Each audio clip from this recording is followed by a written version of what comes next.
Hello there. Last week I hit a milestone, which honestly it boggles my brain when I think about it because we hit 1 million subscribers here on my channel. I cannot believe this at all, you guys. Like, truly, you cannot put words in my mouth to express how thankful I am for each and every one of you who support my channel, who watch my content, who leave a comment, who thumbs it up, interact with me on Instagram, send me an email, whatever it is that you do. Just thank you so much for the constant love and support here on Lone Fox. If you guys did not know, Lone Fox was always my second channel. This was my hobby channel. It's where I uploaded DIYs. It was just really fun for me to post videos over here on DIY and interior design, and it has now turned into my full-time career, and I could not be more thankful. This is what I love doing every single day. It is so fun popping onto this channel, reading your guys' comments, seeing your recreations of my DIY projects, seeing how you implement room makeover tips and designs into your own space.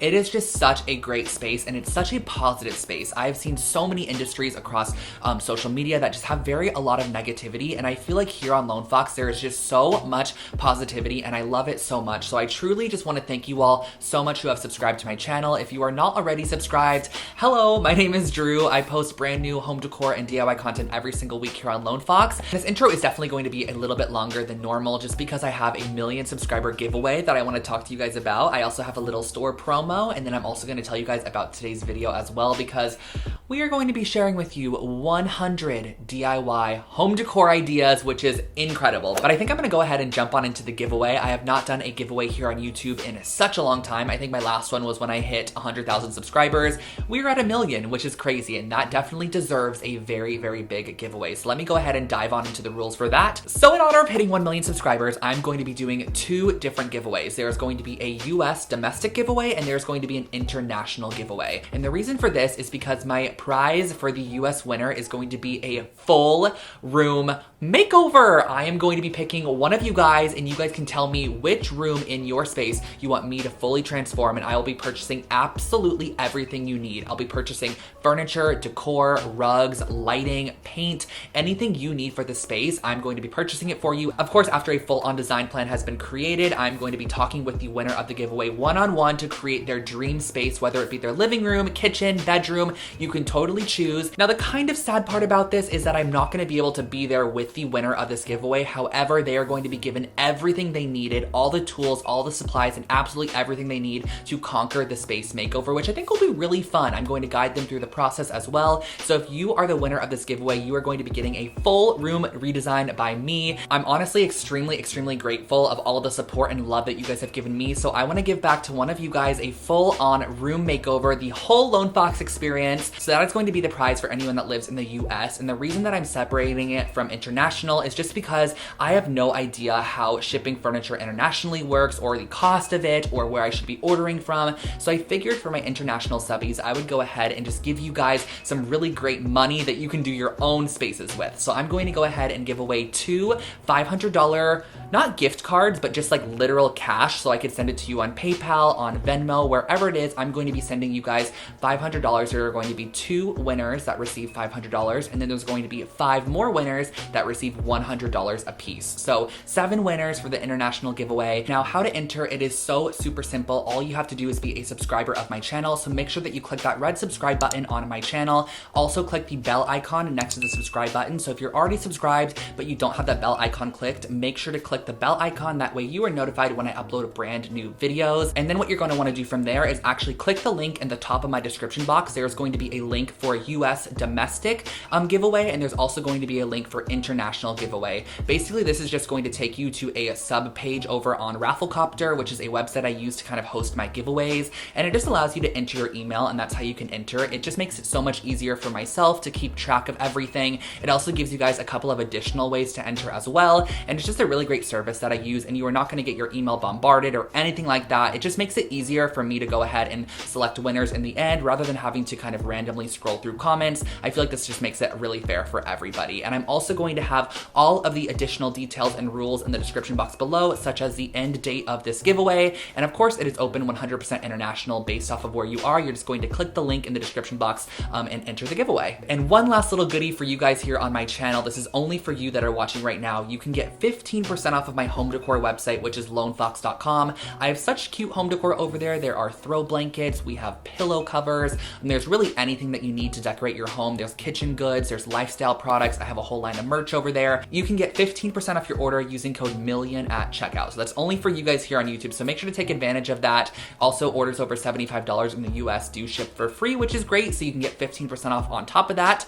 I will leave the link to Lone Fox in the description box below for you guys. But I guess we should just go ahead and dive on into my 100 DIY projects. Now, I know not all of you are going to sit through all 100 of these, but I do hope that if you kind of bounce around throughout this, it gives you a couple of creative ideas and maybe sparks creativity for you. That is the reason I wanted to create this video, is if you ever feel like you just need a little bit of a creative boost, come back to this video, click around. There's going to be a lot of content throughout here, so you're always going to be able to find something. And I'm sure there's quite a bit of content you have missed from my channel that is put into this video that I think you guys are going to love. So this is Editing Drew popping in super quickly. I forgot to also mention that if you guys want the full tutorials on any of these projects, since they are cut down a little bit just to make it not be extremely long, I'm going to link a blog post below that has all 100 projects listed out, and it has links to the videos and the timestamps exactly where you could find these projects. So go ahead, if you want to find any of these projects and you want the full tutorial on them, click the link to my blog post below and you'll be able to find a link to all 100 projects. Enjoy today's video, and thank you so much for 1 million subscribers, but let's go ahead and roll the DIYs. Diving on into our first project, we are going to be making this flower stamped pillow, which I created back in 2018, but it's still such an incredible DIY project. I went ahead and I started off by taking some baby breath flowers and just pressing them between two pieces of paper and added a couple of books on top. And after a few hours, you're going to have these nice pressed flowers, and we're going to essentially be using these as stamps for our DIY. So next what I did was use a little bit of black fabric paint, and I stippled it on with a stippling brush, used a little spray bottle to spritz some water on there to almost turn it into a watercolor. And then I stamped it on the edge of my pillow as shown here, using a paper towel on top just to absorb any of that extra water. So as you can see, as you stamp it down, it creates this nice kind of watercolor stamped effect. And I created this all the way around the entire exterior of the pillow, making sure to kind of create a circular shape as I went with it, because in the end I wanted to go back with a paintbrush and some watered down paints to add an initial. This is actually based off of a pillow I saw on Anthropology that had an initial on it, and I thought it was super cute, so I wanted to create my own, and that's how this one turned out.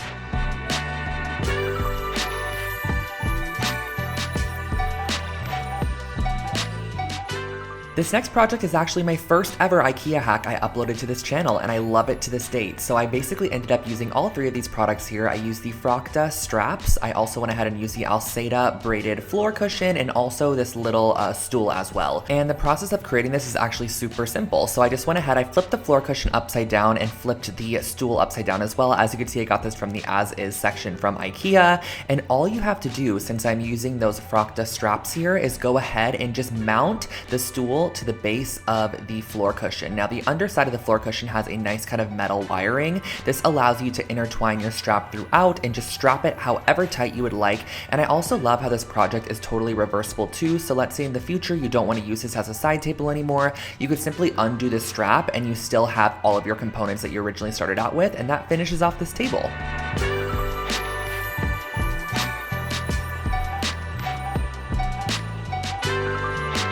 Here we have one of my first ever macrame project I created on this channel, and this is kind of like a faux macrame because you get the look of macrame without actually having to put in all the work needed. So I actually started off with this metal pot here. I believe I got this at Joann Fabric, and some macrame cord also from Joann's. So what I wanted to do is first start off by creating a ring that would kind of go along the top rim of the pot, and we're going to be creating our macrame based off this ring here. So cutting a couple of yards of macrame cording, you're going to need 2 strands per section, fold them in half, and you're going to create a lark's head knot over that ring that you initially created to hold your pot, and you're going to want to apply these at 4 different points on your ring there. So as you can see, we have 4 different sections applied, and now you're going to want to start the macrame process. So grab 2 strands and place them in the center, and you're going to use your right strand, go over the top of your 2 center strands. Your left strand's going to go over the top of your right's tail, underneath and up through the loop. This is going to be a very, very repetitive process, but this is why I kind of call it a faux macrame, because there's no need to really connect different strands and get kind of confused as you're going on with the process. You're only going to be working on each 4 of these sections at a time, and you're going to be creating a sequence of square knots, which is going to end up looking something like this. And once you reach your desired length, go ahead and tie all 4 strands in a knot there and cut 2 of the strands off that are not necessary anymore, so you only have 2 hanging from the end of the knot there. And then once you finish it off, just go ahead and tie all your strands together at the top and hang wherever you desire.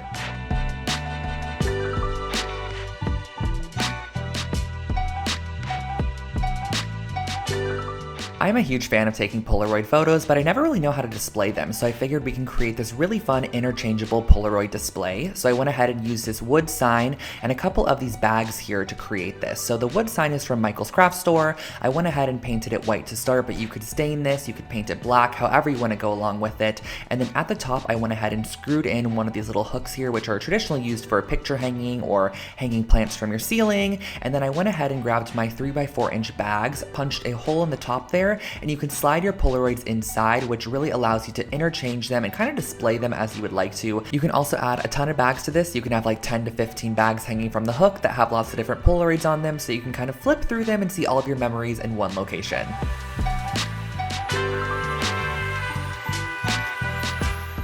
Next up, we have a fun dollar store project. This is wicker lantern lights, and all I did for this project was get some of these little wicker balls from the dollar store, and I went ahead and I spray painted them first with a brass spray paint. Now you could spray paint this however you'd like to, but I thought the brass would be nice because it kind of would make them look like metallized objects on top of your light strand in the end. So I went ahead and sprayed these with a brass spray paint, and once I was finished with that, I went ahead and grabbed my fairy light strand. Now the best way to put this through these wicker balls is honestly to look for larger holes in the wicker. That way you can kind of string it through like a needle and thread. So I went ahead and I strung through my light strand, and I made sure that a light was positioned right in the center of each wicker ball. And once the light was in position, I went ahead and added a little bit of hot glue onto either side to hold it into place, and that finishes off your little fairy light strand.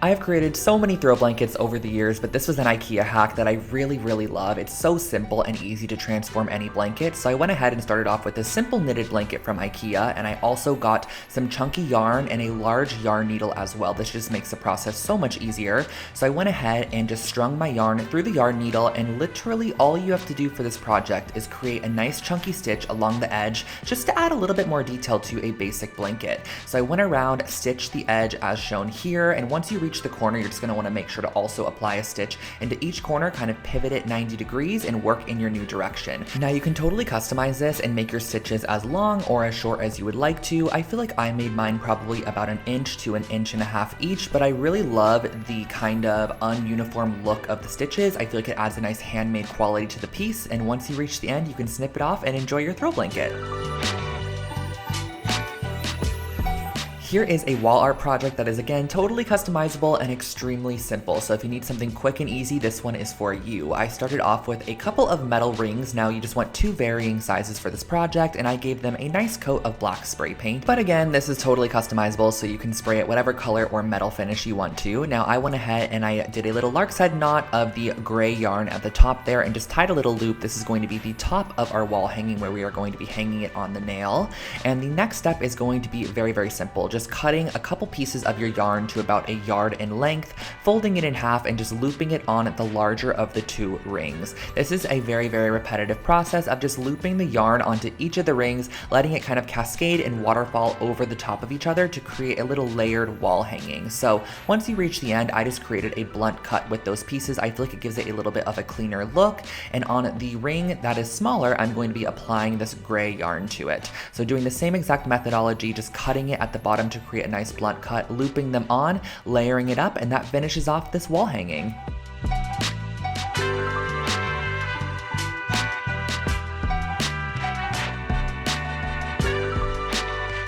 I remember this copper and concrete jewelry stand being a huge hit on my channel, so I'm really excited to kind of be reliving it right now. So you're going to want to go ahead and get a couple of copper pipe pieces along with some concrete and a mold that you're going to be using for your concrete. So I just used some simple concrete mix. You guys all know that I basically suggest the pre-sifted one that comes in the 10-pound bucket. Back then though, when I was creating this project, I did not know about that. So now I do. I highly suggest that one. I went ahead and mixed up some concrete, poured it in the bottom of an oatmeal container, and then went ahead and placed one of my probably about 8-inch tall copper pipes on the inside there. You're going to want to go ahead and let that dry fully overnight so you have a nice base for your jewelry stand. The great thing about concrete is it's pretty heavy, so it's going to weight it down and allow you to apply really whatever you want to the stand. So I'm going to go ahead and just use E6000 to kind of conjoin the copper pipes together, but I went ahead and kind of placed this little T-shaped joint right there, and then I also added some E6000 on the inside to place in one of my copper pipes as well, which is just going to be the crossbar. Just let this cure for a couple of hours to the next day, and that finishes off your jewelry stand.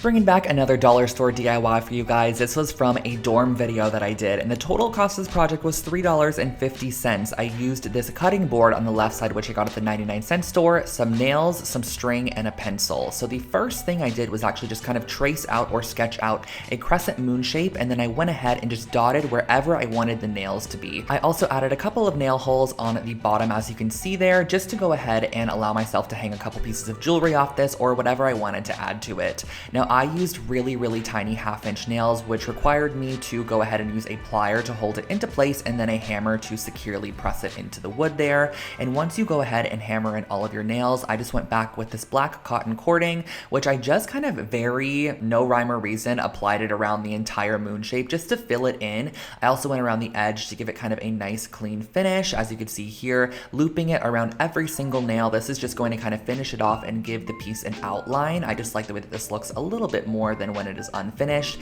and that really finishes off your jewelry hanger.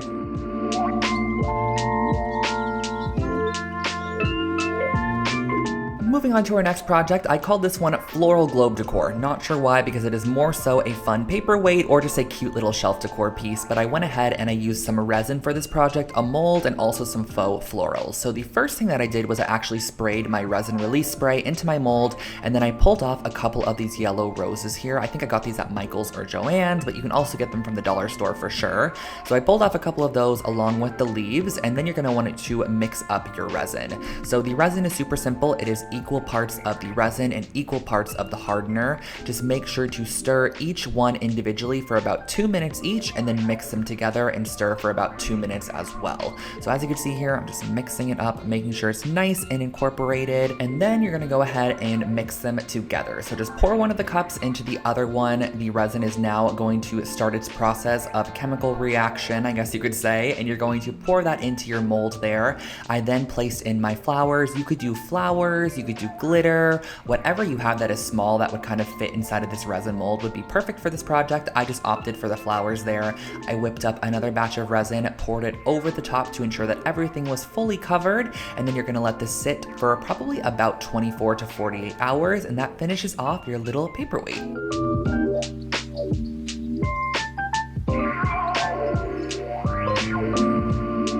I remember this piece of decor like it was yesterday. This I had in my room for so many years and I loved it so much. It's a little hello framed decor piece, and all I used for this project was some yarn, a little frame, some fabric glue, and some canvas. So I first started off by taking my frame here and I glued it down to my duck canvas. Now this frame was, I believe, from Michael's at the time in their little like finished home decor section, but I got it on sale. I thought it was really cute, so I filled it with the canvas, tacked it down with a little bit of fabric glue, or you can use hot glue, and just cut away all that excess once you feel like it is nice and adhered on there. And next what we're going to go ahead and do is use a pencil to kind of map out the word that we're going to do. I just wanted to do the word hello because I have an obsession with writing that word. I don't know why, I just absolutely love writing out the word hello. So I opted for this mustard yellow yarn because yellow is one of my favorite colors, and I used a little bit of hot glue to adhere down the yarn in the loopy cursive font that I chose, which was my own handwriting. I don't know where I was going with that, but I went ahead and I glued it down in this nice little cursive font, and I just love the way it turned out. It just made me happy every single day I looked at this piece, and you can again totally customize this to have whatever word you want on the inside. It turned out really cute.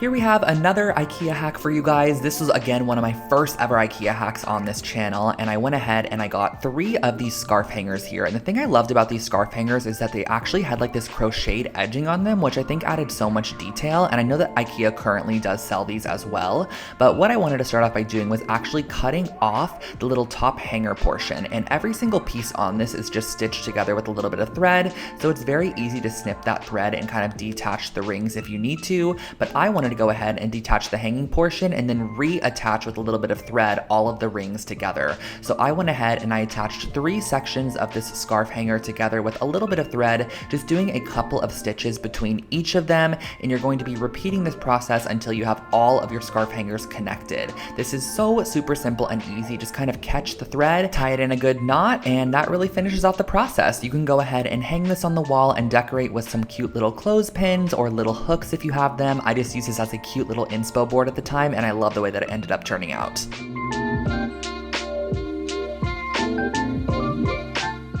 Here we have another super simple macrame project. This is definitely a beginning macrame piece if you're just kind of getting introduced to it, or you want to create a super quick and easy wall hanging. So the supplies that you're going to need is just some yarn, a pair of scissors, and a wooden dowel. So I went ahead and I cut my yarn to about 6-foot lengths of each strand. And for the start of this project, on the very left side, as you can see here, I went ahead and I actually looped 2 pieces of yarn on the start, and then every single section after that, I just did 1 piece of yarn folded in half and then looped onto our wooden dowel. So moving on from there, you're going to be creating, again, more square knots. This project only requires square knots, so it is very, very simple. A square knot is left over right and then right over left, and you're going to be doing this all the way down with the neighboring strand. So you're going to be grabbing a strand from one side, the strand from the neighboring one, and tying them together, and it's going to cascade downwards into a triangle shape until you reach the very end. So I went ahead and just repeated the process all the way down. You can actually go in and swap colors if you'd like to, and I also think it would be fun to go in with macrame cording instead of yarn, to use the macrame cord as the base of the project. And then once I was done, I went ahead and I hung it on the wall, and I used a pair of scissors to just trim away the excess yarn into an arrow shape. I feel like this really gives this piece a little bit more shape and overall a little bit more interest.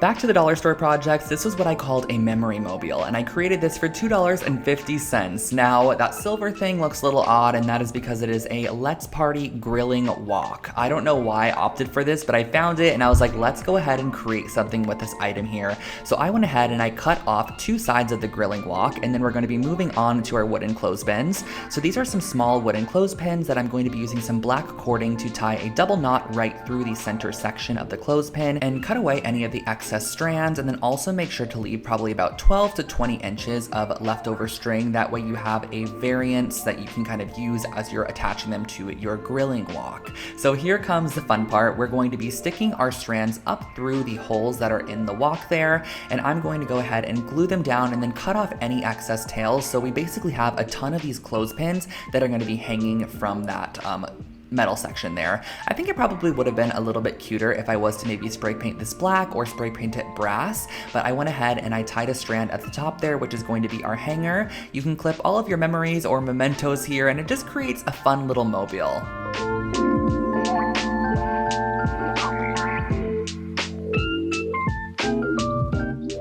Here we have a super affordable take on a mixed metal wall hanging. So this is a moon phase wall garland, and what I used for this was some chipboard, some spray paint, some chain, some wire cutters, and that was pretty much all for the project. So I started off by spraying my chipboard, or my thick kind of heavyweight cardstock, with some copper spray paint, and then I went ahead and I cut apart a lot of these pieces of silver chain. Now if you want to, you can go ahead and use copper chain as well, but I wanted to go in with silver chain and kind of have that mixed metal look. I really love that when it comes to minimalistic wall art. I think it adds a lot of detail and interest.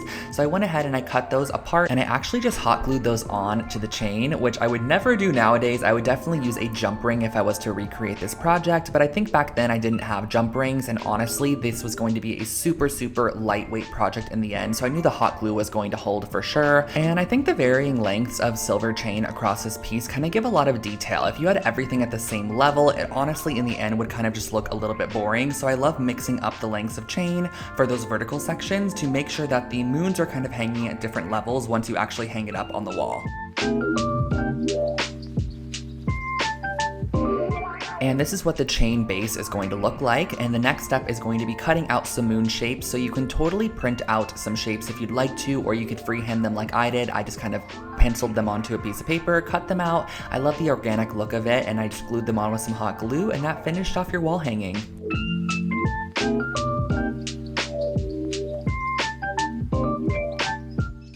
I personally love a good hanging planter, and I also love concrete, so this project is basically the best of both worlds for me. So I started off by mixing up my concrete mix with a little bit of water here. You're going to want this to kind of basically be the consistency of like a pancake batter. As you can see here, this one is a little bit thicker, but that totally works as well. And the mold that I'm going to be using is actually just a simple little, I guess, clear solo cup. And then in the middle there, I'm applying a Dixie cup and I'm pressing it down on the inside. Next, what I'm doing is grabbing some hemp cording or whatever string you want the hanging planter to be hanging from, and you're going to tie knots onto the ends of them. The knots are basically going to be like extra support, so once we press this down into the concrete, the knot is kind of going to be covered in cement and allow it to not be pulled out. If it's just a string, you could imagine kind of being able to pull the string right out, but that knot is just like an extra reinforcement. So you're going to want to go ahead and let that dry overnight or until it is nice and cured, and then pull off your plastic cup in the end and remove the Dixie cup on the inside. Now you can go ahead with a sand file or whatever you have, some sandpaper, a nail file. I mix those words together to make sand file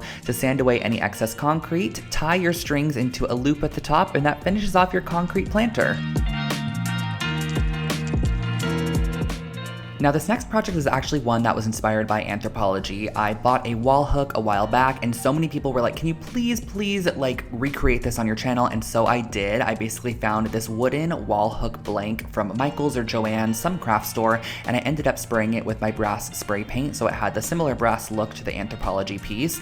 And then I went ahead and Googled the constellation for Leo. That is what I personally am, but you can totally change this up for your own star sign. I just did Leo for myself, and then I went in with a little bit of black acrylic paint and just dotted this on wherever the stars were in that constellation. And then I connected them with some lines and just kind of cursively wrote Leo at the bottom. I guess it's kind of lucky that I'm a Leo because I didn't have to write that much. And then around the edge, I went ahead and I just did a little dotted kind of pattern just to add a little bit more detail, and that finishes off your wall hook. This brass mirror here is one of my favorite DIYs I've ever created. I've actually done a couple different versions of it on my channel throughout the years, and it's just such a fun project to create. So all you're gonna need for this is actually some artificial flowers and a mirror of choice. So these artificial flowers are just from a craft shop. You can get them at the Dollar Tree or Joann's, Michael's, wherever you wanna get them from. And I just went ahead and started by giving them a good dousing of brass spray paint. And this is actually going to just be our first layer of spray paint, kind of just to give an overall coat of that brass color. And next, what you're gonna want to do is actually kind of find the placement on your mirror for these pieces and use some heavy duty hot glue to glue and adhere them down to your mirror. So once you have them all glued and adhered down, this is where we're going to go in with our brass spray paint once again, making sure to cover up any of the mirror sections and really thoroughly coat those pieces in that brass spray paint to give it a full-on finished look. And of course, we're gonna need something to hang this up with, so I didn't want to use this white yarn here, so I just actually sprayed it with the gold spray paint and it ended up looking great in the end. I adhered it on the back side of our mirror and that finishes it off.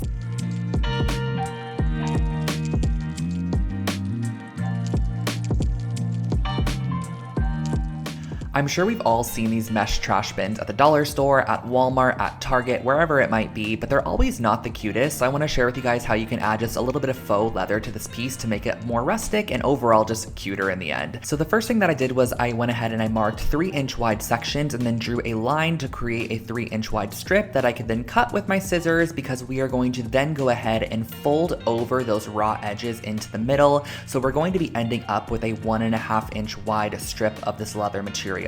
So you're going to want to do this that way you have nice clean edges on the front there, and then on the front side of your wastebasket, using a generous amount of hot glue, you're going to be applying your faux leather material and then creating kind of a little loopy handle at the top, which again is just for visual interest. There's no like rhyme or reason to this piece. And then I cut off the excess at the bottom there and went in with a little bit of white embroidery floss. I probably should have done this with like some jute cording or something just to match the vibe a little bit better, but I think it turned out cute nonetheless. So I went in and I just added a little X shape to secure the leather in place a little bit more, but also add a bit of detail to that edge there. I think this adds a nice touch. Tie it off on the back side, repeat on the opposite side, and that finishes off this basket.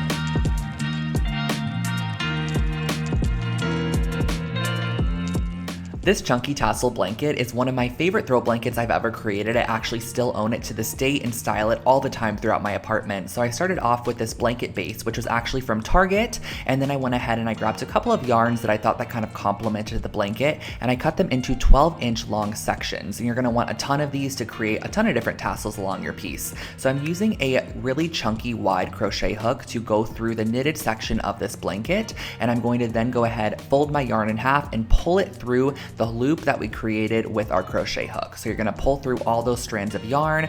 Once all 3 of them are pulled through, you're going to then go ahead and pull the tails through that loop, and that finishes off your first tassel. Now, to determine kind of the pattern you wanna go with or where you want to apply your tassels, you can map it out first if you'd like to, but I just went ahead and did chunks all around the blanket, making sure that I had kind of like an even spaced amount of chunks of different colors of yarn that just add pattern, texture, and dimension to the piece. You can also just go around the edge and do like a tasseled edge if you want to, but I just wanted to mix up the yarn, so I did a variant of white yarn. I also added in some that had these gray kind of flecks throughout it, and then in the end I just created these little tassel sections on the blanket, which just kind of give a little bit of detail.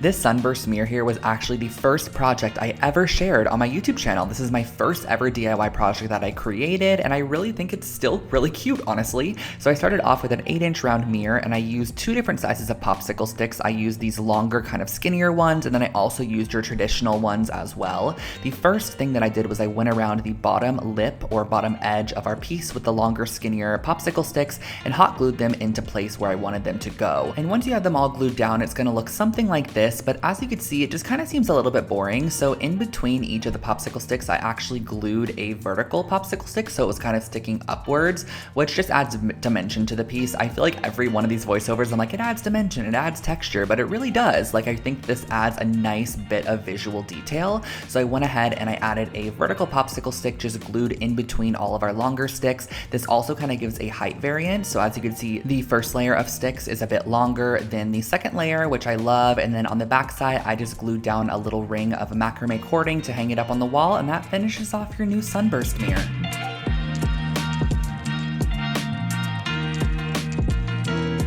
Creating a concrete coaster set is actually extremely affordable and not as hard as it looks. All you're going to need is a couple of solo cups, some concrete mix, some water, and a hot glue gun. So the first thing that we're going to be doing is actually cutting the top rims off of our solo cups and creating our very own mold. And I'm going to be gluing down the top of our solo cups to the notebook cover there. So we're basically creating our very own mold. So next what I wanted to do was mix up the concrete and pour it into the mold that we created. So you're just going to tap that in, making sure that you added enough hot glue around the perimeter of your mold to where the concrete will not seep out at all. Let that cure overnight, and once it is fully cured, you could basically demold your new set of coasters by pulling off that notebook cover, and this is what they end up looking like. You could sand the edges with a nail file or a little bit of sandpaper to give them a nice finish, and that's the finished project.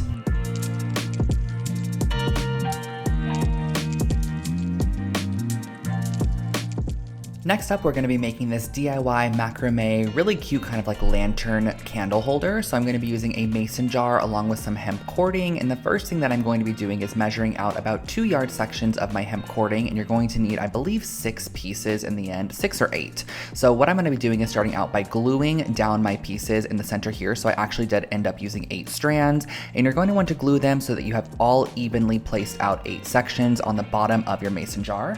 And then I added a little bit of hot glue to hold them into place as I started the macrame process. But this is just, again, a very repetitive process like a couple of the earlier projects. We are creating a collection of square knots where we grab the neighboring strand and we connect it to a knot that was neighboring it as well. And you're just going to be repeating this process until you reach the top rim of the jar. So I just kind of work in a circle and create a knot, as you can see here, twist it, move on to our next side, create a knot, twist it, move on to our next side, create a knot. And as you keep creating these knots, it's going to get tighter and tighter up towards the top, which is what you're going to want so that it kind of forms around your mason jar shape. So as you can see here, getting closer to the top here, it really creates a nice nautical vibe. It almost gives like a fishnet look to the piece, and this is what it ended up looking like in the end. You can tie off your strands, you can turn it into a hanging planter if you want to and leave them long, or glue them as I did and just pop a candle inside as a candle holder.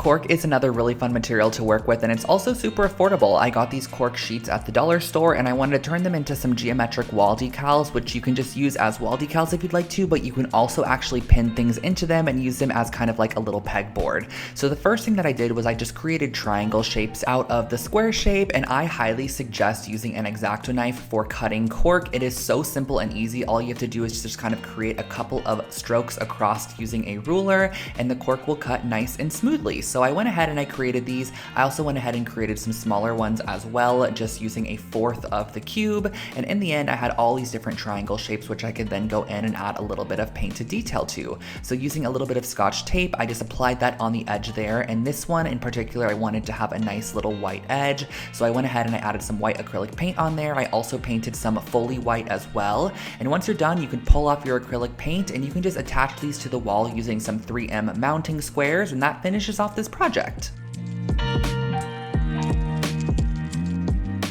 Another super affordable wall decor piece is a pressed flower wall art, and you can make this on a canvas, you could put it inside of a shadow box frame, whatever you want to do, but all you're really going to need is a couple of florals and leaves that you could find out in the garden or on a walk down the street. So as you can see here, I just picked up a random variety of different flowers and leaves, and we're going to be using a bit of parchment paper to press these in between some heavy objects. So the first thing that I did was actually rip off a piece of parchment paper, place another piece on top, and on top of that, I placed a ton of my books from school, or when I was going to school, on top of that. And you're going to want to let this dry for about 2 to 3 full days, or until all the water has been drawn out of the pieces and they are completely dry and flattened, ready for the next step of the process. So as you can see here, I have all these flattened leaves and flowers. And lastly, the next step in the process is just to glue these down to a canvas or some form of frame. So I ended up lining them up. I just thought it added a nice minimal approach to this piece, but you can scatter them around, create patterns, however you want to do it. But in the end, you come up with this really cute dried floral wall decor piece.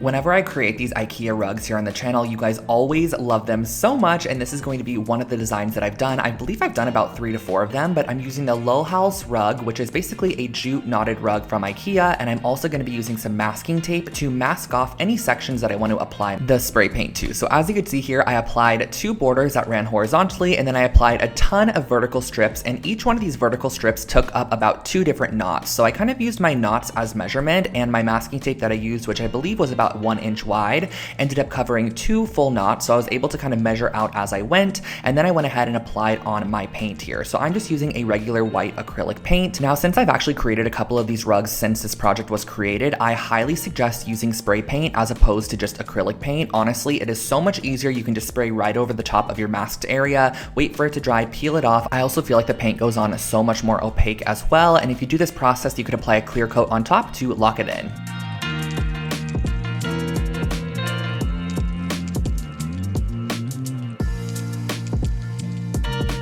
Next up, we are creating a set of felt coasters, which are really cute, and I actually upcycled this Putta box from IKEA. I had this in my stash for a while, and I just never ended up using it for any form of storage. So I was like, why don't I go ahead and actually recycle it and turn it into some coasters and just use the fabric, because I didn't find a use for the actual box itself. So all I had to do for this process was honestly use a ramekin. I traced around the outside of the ramekin to create my coaster size, but you can use whatever you have kind of as a marking utensil. And then I went back in with a pair of scissors and just trimmed around all of the excess, and that honestly, you guys, finishes off this project. It was super simple and easy. I just felt like the material on this was super thick and very durable, so I thought it'd be great for a set of coasters. I also intentionally drew right over the top of the stitching line because I love the detail I added, and I just locked in those seams with a little bit of glue on the edge, and that finished off this coaster set.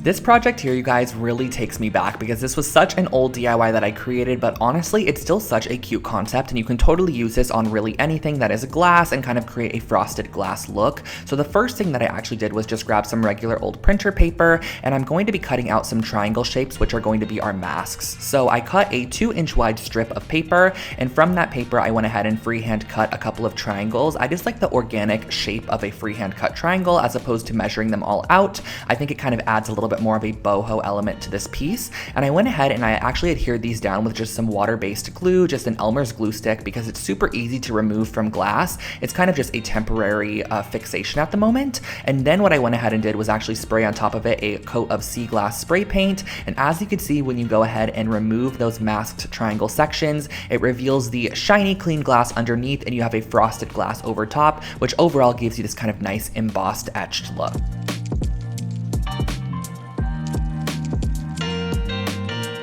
I always actually get requested for a ton of decor that includes like an initial or something that you can customize a little bit, and I love this take on an initial decor piece. I think this would be so cute in an office space. So I actually picked up one of these oversized paper mache letters, which I believe I got it at Michael's, and I also got these kind of balsa wood stick sections, which I'm going to then be tiling on the front of our letter to almost give it a restored wood look, as opposed to making it look paper mache or just painting it or adding to it. I thought the wood really elevated the overall vibe, and it was still a very affordable option. So all you have to do is actually just place the wood on the front side, flip it over to the back side, and use a pen to just kind of mark off the section you want to cut, and use a pair of scissors to simply cut away any excess. And do keep in mind in the end that you can go back in with a little bit of sandpaper if you need to sand away any harsh edges, but once you are done, you kind of get this tiled wood effect that I think looks so stunning in any space. For our next project, I really wanted to create a functional DIY with supplies that I already had in my stash, so I ended up opting for using a coat hanger from IKEA, one of the wooden ones, and some thick gauge brass aluminum wire. Now this wire is super easy to bend, so all that I had to do to start was just kind of wrap it around very haphazardly. There is no rhyme or reason to this at all, and as you want to add a hook to your piece, all you're going to do is kind of create a stick section that comes off of your coat hanger, as you can see here. I bent it in half at the end and then brought it back up to the start, where I'm able to then continue down the length of my coat hanger. So as you're wrapping this around your coat hanger, I just did it very organically. There was no rhyme or reason to this in any way, and as I wanted to add a hook again, I went ahead, I created my hook section by bending the wire in half, bringing it back up to create a little hook shape, and then I went ahead and I sprayed the top with a little bit of brass spray paint, and that finished off this project.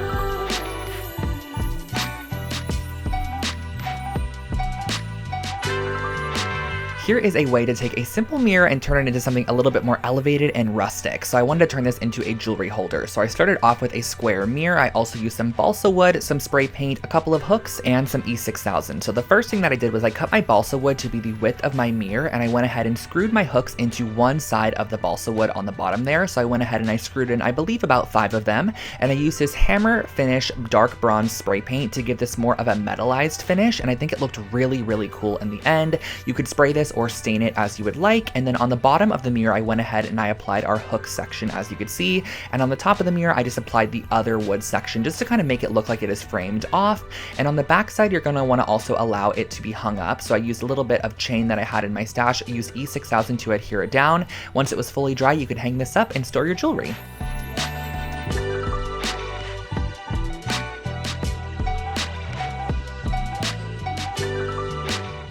Affordable furniture DIYs are always a hit here on Lone Fox, so I wanted to share with you guys how I created this nightstand from a simple crate from IKEA. So this is the Naglig crate, which you could pick up for about $10 at IKEA, and I went ahead and I started off by just constructing it based off the instructions. You have to just screw all of the elements together, and once they're all screwed up, you have a basic wooden crate. Now on the bottom of the wooden crate, I wanted to add a leg, so I elevated it off the floor with these little wooden trinket dishes, or like little wooden trays that I found at the craft store as well. They're just a simple wood, very similar to the one from IKEA, and I just E6000 these down. You could also use a nail gun if you'd like to, and once you are done, you have a very simple, minimal nightstand.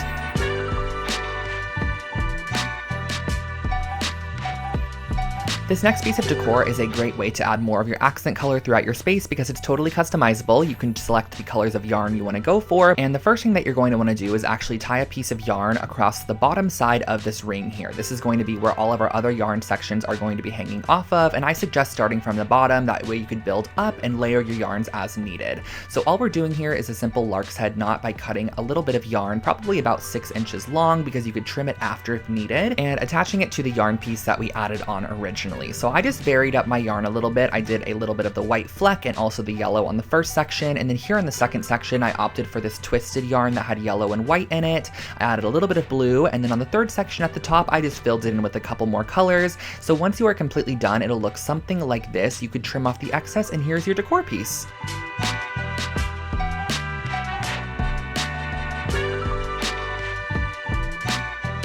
This is a really fun multi-purpose DIY. I created a memento lampshade because lampshades can be a little bit boring, so if you have a basic lamp, especially in like a dorm room or a small space, spice it up with this simple hack here. All that I started off by doing was just painting my clothespins how I wanted them to look, so I think I did a mixture of black and then also just the raw wood as well. All you have to do for this project is literally glue down the clothes clips all the way around the exterior of the lampshade, just kind of spacing them out however you would like them to go, and keep in mind wherever you place a clothespin, you can add a Polaroid or a little memento, and that finishes off this lampshade.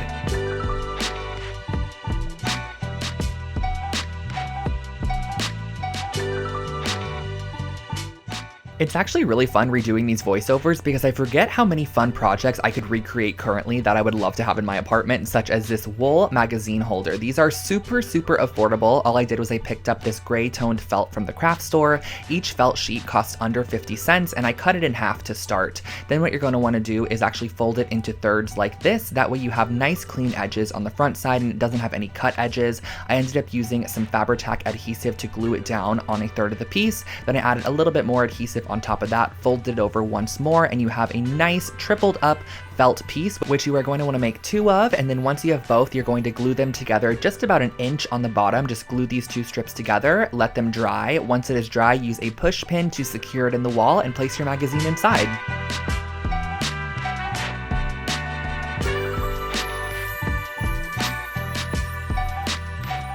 If you love a freehand, very artsy project, this one is for you. I created this as a dorm decor piece a while back, and it is just a kind of moon phase galactic pillowcase. I just used a simple white IKEA pillowcase and some black fabric paint to paint on some stars and moons around the exterior of this pillow. I also added a couple of constellations, and that was all.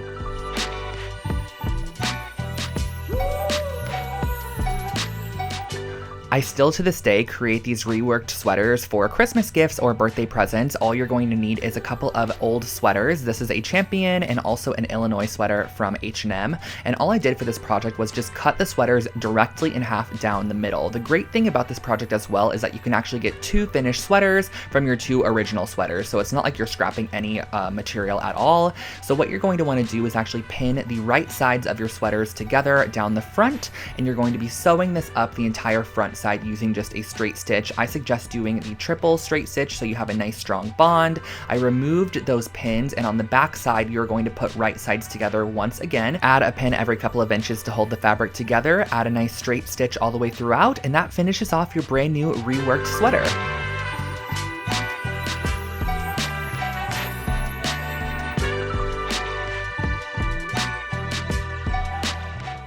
A couple years back, I received a Lolapo candle for Christmas, and it had a really funky kind of hammered metal tin container that it came in, and I wanted to recreate my very own for a fraction of the price. So I found this metal tin here on Amazon, and I literally went to town on it with a hammer, just hammered it all the way around, gave it a very distressed and just unique look. So as you can see, these are going to be our candle canisters. Now these candles here are a couple that I've had in my stash for a while, and I placed them right on top of a pan, just right over the heat. However, I would never do this to this day. I highly suggest getting a boiling pot that you can actually add some water inside of, adding about 2 to 3 inches of water, letting that boil, and then placing your candles inside and letting it slowly melt over time, kind of like a double boiler method. But once it is fully melted, you can go ahead and glue a new wick on the inside of your canister. And then once that is adhered inside, you can go ahead and pour your melted wax very carefully into your canister there. I actually poured both candles in here and mixed up the waxes, but you can totally do one style or create your very own scent with some essential oils, and that finishes off your hammered 10 candle.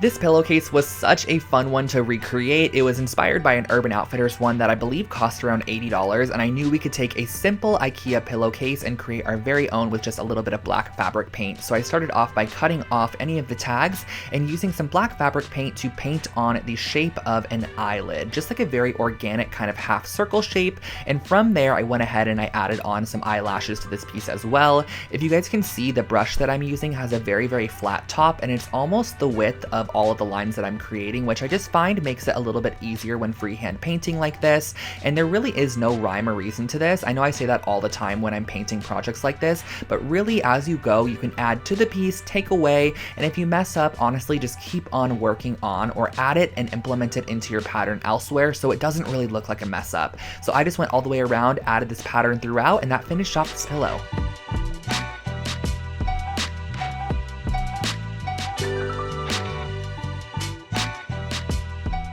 Another oldie but goodie was this geometric wall hanging. I remember when these geometric shapes were super trendy in interior design, and if it totally matches your style currently, this is a project you should definitely recreate because it is super simple. But a humongous pointer I can give you for creating this project is to work on top of wax paper or parchment paper and just basically lay your sticks down and apply glue on top of them. That way you're not adhering everything together and having to wait for it to dry and it's sticking to your surface. Just work on top of a wax paper or parchment paper and it will easily be able to be removed. I also use the tip of my hot glue gun to kind of melt down any excess hot glue sections. So I created these 3 almost pinwheel style shapes and I attached them together using a little bit of yarn. You're just going to use about 8 inches of yarn between each section to attach them together. Once you reach the end, just tie a little loop at the top that you can hang it off with, and that finishes off your brand new wooden geometric wall decor hanging.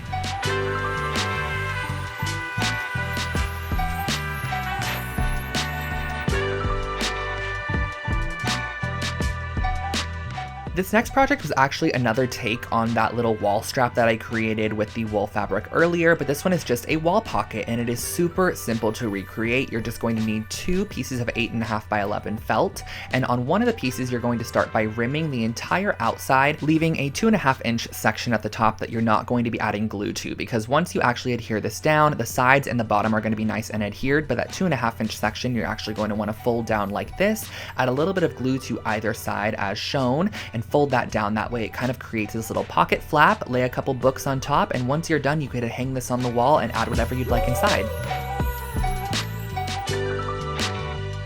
This little trinket box turned out super cute, but honestly the technique that I used to create a crackle finish is just a fun one to have in your DIY skill set. So you're going to definitely need some Elmer's glue, some acrylic paint, and a wooden box of your choice. So the first thing that you're going to want to do is actually go ahead and paint it with the color that you want your cracks to be. So I went ahead and painted it white to start. You could paint it gold if you'd like to and kind of have a gold crack underneath black, which I think would be really pretty, or you could paint it however you'd like. The next step is going to be applying a generous layer of Elmer's glue on the top section that you're going to be applying, and then right over top of the Elmer's glue, before it can dry, literally immediately after applying it, go ahead and apply on a layer of your acrylic paint. And as it starts to dry, the glue will actually separate the paint and create a cracked finish, which is really great. So the thicker the glue you apply, the thicker the cracks, and if you want daintier cracks, just apply a thinner layer of glue. Here's a fun DIY on how to turn your basic pillowcases into these gradient dyed pillowcases. You're just going to need some RIT dye. I use the powder form, a couple of cups, a paintbrush, and your pillowcases. So the first thing that I started off by doing was adding the same amount of water into each cup, and I did use warm water. And next what I did was I actually varied the amount of dye pigment that I applied to each cup. So the first cup I added 1 teaspoon, the second cup I added 2 teaspoons, the third cup I added 3 teaspoons, and so on from there. That way we have an array of pigmentation. And I went ahead and I started off with my darkest color first because it's just easier to start darkest and go lighter. So I applied about a 2-inch strip of our darkest color and worked my way down to the lightest section, probably only applying water at the very end. So as you can see here, this is what the gradient dye is going to look like. Wash out the excess dye and style with a couple of cute throw pillows. If you're wanting to DIY a gift for your friend this year, I highly suggest these really cute best friend pillows. Basically, all I did was I grabbed some velvet fabric, some chunky yarn, Fabri-Tac adhesive, and a pair of scissors. And the first thing that I'm going to do is lay out my velvet fabric and just kind of freehand a heart shape, or half of the heart shape. So as you can see here on the left side, my fabric is folded in half. That way when I cut out this shape, I'm going to have 2 of them. So the first thing I did was I freehanded out half of the heart, then I cut it out with some fabric scissors. Next, what I did was I went ahead and I created a little crack down the center. You can totally make this a straight line if you want to, or you can kind of make it jagged like this. I thought it added a cute little element to the piece, and you're going to need 2 pieces for the left side and 2 pieces for the right side. And once you have those cut out, just make sure that you're pinning the right sides of the fabric together, or pinning the sides of the fabric that you want to show on the outside sandwiched together, and then go ahead and sew the outside of this and leave about a 3-inch section opening. That way you can fill it up with your polyfill or your recycled materials, whatever you want to put inside to fill up your pillow there. So as you can see, once they are both completed, they're going to look something like this, but I did have to add a little best friend detail on the front there. So I just used my Fabri-Tac adhesive and just freehand wrote out best friends, and it kind of cascades across both pillows because once you put them together, you're going to be able to read the full message. But I love the idea of having both of them kind of separated, but you still understand what it says, and that finishes off this pillow.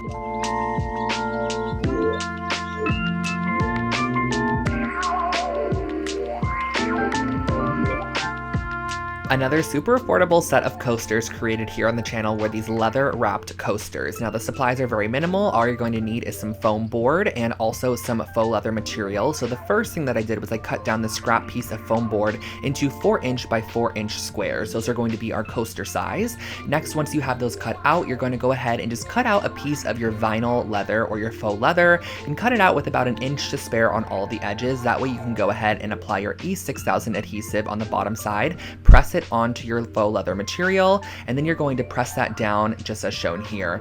Next, what I did was I cut off all of the corners. That way we can create a nice clean fold, and I also make sure to leave about 1/8 inch of material on that corner. That way when you fold it up, you get a fully covered corner as opposed to having any of the white show through there. So I just went ahead and I adhered down all of our flaps on the back side, let it dry, and cut out a piece of material to glue over the top of those flaps there. And once you are done, this is your finished coaster set.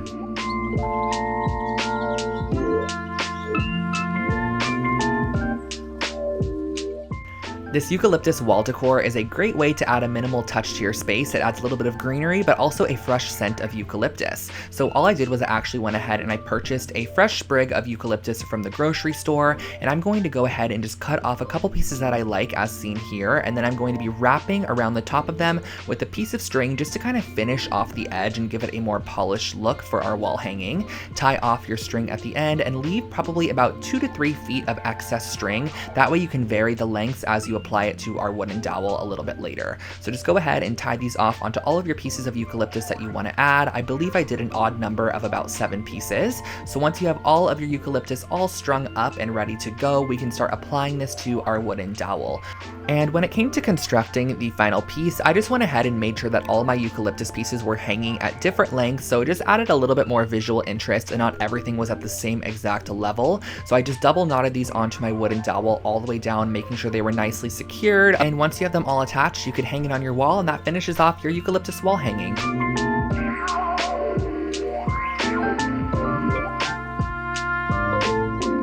This next project is an IKEA hack where I basically took these wooden cutting boards and I measured 1 inch in on each of the corners and I marked the inch in spot. That way we can know where we're going to be drilling our holes later, because we are going to be turning this into a hanging shelving unit. And this project turned out so cute. I love the way that it turned out in the end. So I just went ahead, brought these pieces outside and used a drill bit that was wide enough for the rope material that we're going to be using here. So as you can see, I got this rope here at the Home Depot. It is a simple nylon rope. And the first thing that I did was I grabbed 2 pieces of my rope and I folded it in half at the very middle point and I tied it in a knot as shown here.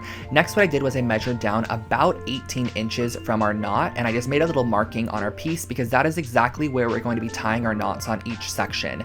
Now the knot is what's going to be holding our shelf in place, so you're actually going to want to make sure that all of your knots are in a very similar spot. That way your shelf is very level and it's not off center, because if you have knots that are hanging lower on one side, your shelf is then going to hang lower on one side as well. So using a ruler, measure down about 12 inches, make a marking, and just make sure that you tie your knot in the same spot once again. The great thing about this project is you can totally adjust the knots as needed. They're not anything that is super tight, and once the shelf actually sits on top of the knot, it kind of tightens itself naturally. You can hang this up and enjoy your new hanging shelf.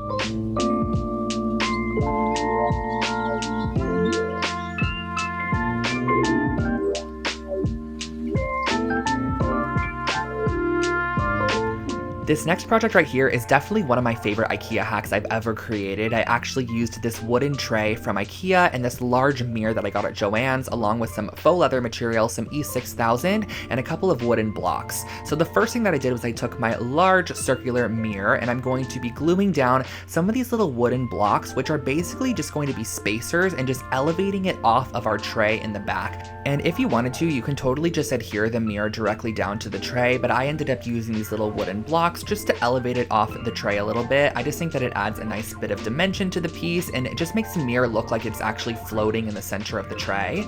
And next what I did was I grabbed this faux leather material and I'm cutting out a 3-inch wide section. And you're going to want to make these strips down the longest side of your fabric, because we're going to want very long strips. That way we can create the band that's going to wrap around the outside of our mirror and just give it that very rustic, elevated appearance. So using a little bit of hot glue, I just went ahead and I adhered this down the entire strip there, just making sure that I folded it in half. And the reason that I did fold it in half was just to save a little bit of my material. I knew that the folded in half section, or the ugly side, can face the back of the mirror, which is going to be against the wall. So what I did was I just adhered my strips together, and then I E6000 them on the outside of my mirror using clothespins to stick them down as the adhesive dried. Now what we're going to be doing towards the top here is creating this little section, which is kind of like a triangle, and you're going to want to adhere these two strips together there, place a book on top, let it dry, and once it is dry you can hang it on the wall.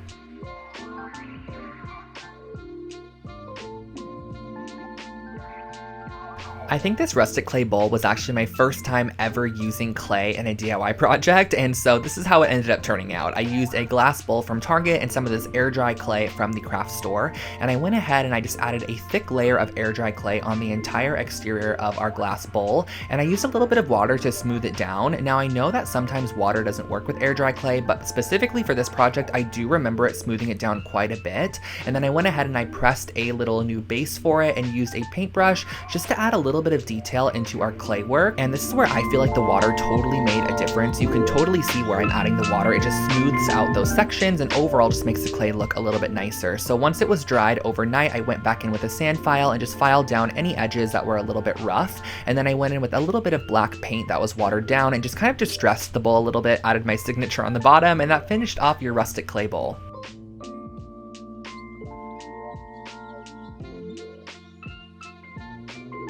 As many of you guys know, I love making throw pillows here on the channel, so here is a geometric yarn pillow that's really fun to recreate. I just used one of the Vigdis pillow bases, some white yarn, some Fabri-Tac adhesive, and some scissors. So all I started off by doing was grabbing a ruler and just kind of creating a couple of geometric shapes on the front side of this pillow. These shapes are kind of just going to act as a basis for our geometric yarn designs that we're going to be creating on top there. So as you can see, for the first one here, I actually cut every single individual piece of yarn all the way across, but as I worked on this pillow a little bit more, I realized that I can just make the yarn kind of loop back and forth, and I was going to be creating a border on it, as you can see here, with a little bit of yarn in the end. So I knew that those would be covered. So I just went ahead and I created these little sections on the front of the pillow, filled them in with yarn, and once they were done, it just reminded me of a piece you would see at Target.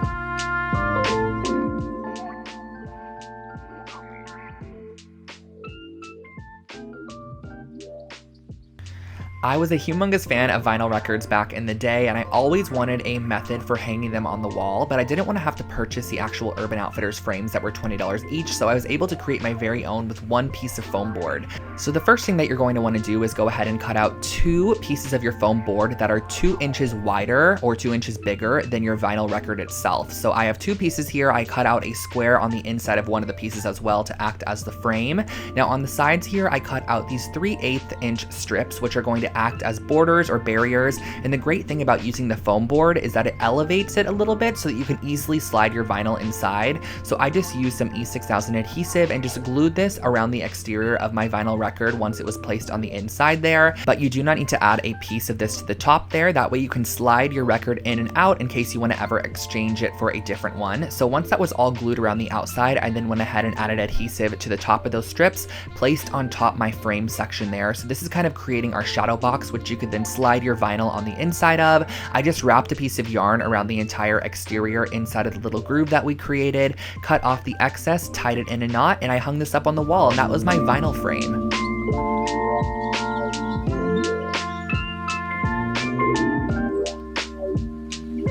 This next wall art piece was actually inspired by a piece I saw on Anthropologie's website, but it was $600, so I opted to create my very own piece using this $30 gold frame from Target. I took out the paper on the inside and traced it onto a piece of heavy-duty watercolor paper, and I'm just cutting that out there, and I'm going to start by using this golden paint in the color Carbon Black and mixing it with a little bit of water to create my very own watercolor. Next up, using a very thick watercolor brush, I'm kind of just going to start tracing out a couple of loopy shapes on the right side of this piece of paper and drag it over, following my reference photo to create a couple of other lines as well. This is definitely a super abstract piece of artwork, so there is no rhyme or reason to this piece whatsoever. And I did also go ahead and darken up some of those sections using the paint just right out of the tube, and once I was done with it, I let it dry, popped it back in the frame, and that finished off this wall art piece.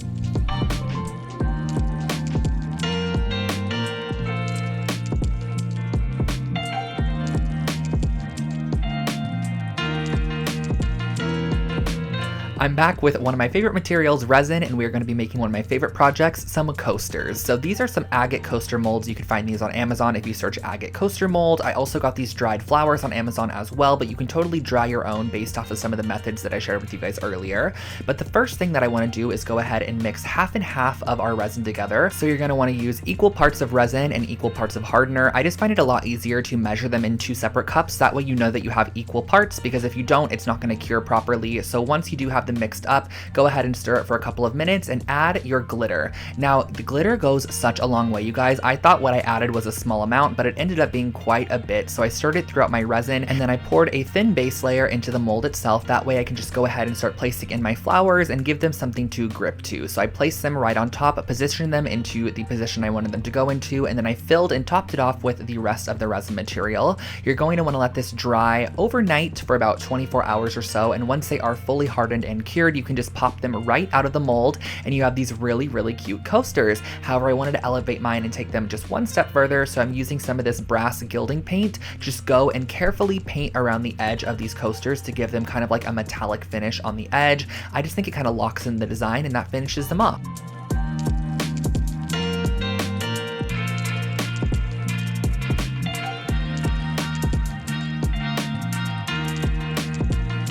This is probably one of my favorite dollar store projects I've ever created, and I ended up finding a ton of these little canvases in different sizes and also some assorted faux florals at the dollar store, and I pulled them off of the stem. We're going to be doing a very similar method to that gold brass mirror that we created earlier, but we're going to turn this one into a really cute wall hanging. So the first thing I did was I grabbed all my florals from the Dollar Tree, brought them outside, and just gave them a coat of brass spray paint just to kind of get the actual coating process going. We're going to be able to go back in later and really finish it off, but for now we're going to be using the brass spray paint. The next thing that I did was I went in and I added gold paint to the back side of all of my canvases, and I love how it goes over the top of the staple. It really makes it look welded. Next, moving on, we're going to be applying the first set of florals to our wooden dowel. Now from this wooden dowel, our little canvases are going to hang, so this is going to be kind of like the most focal point of the piece. I brought it back outside once all of our florals were attached to it and just sprayed any of those excess areas. And last but not least, you're just going to go ahead and use some string and apply on your canvases. Inside of these little canvases, you're actually able to go ahead and just pop in a photo or however you want to style them.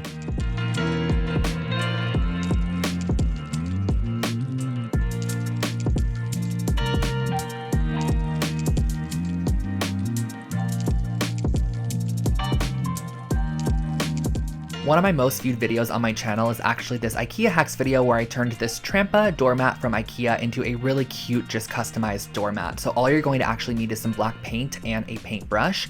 And what I'm going to be doing is on the bottom left-hand corner, I'm going to be writing the word hello. So just kind of freehand writing this out. You can totally use block letters or a stencil to help you with this. Flipping it completely 180, I'm going to go ahead on the opposite side and put goodbye. This is just such a cute idea. You can actually place this right outside of your door, have the hello face the person as they enter, and the goodbye face them as they leave.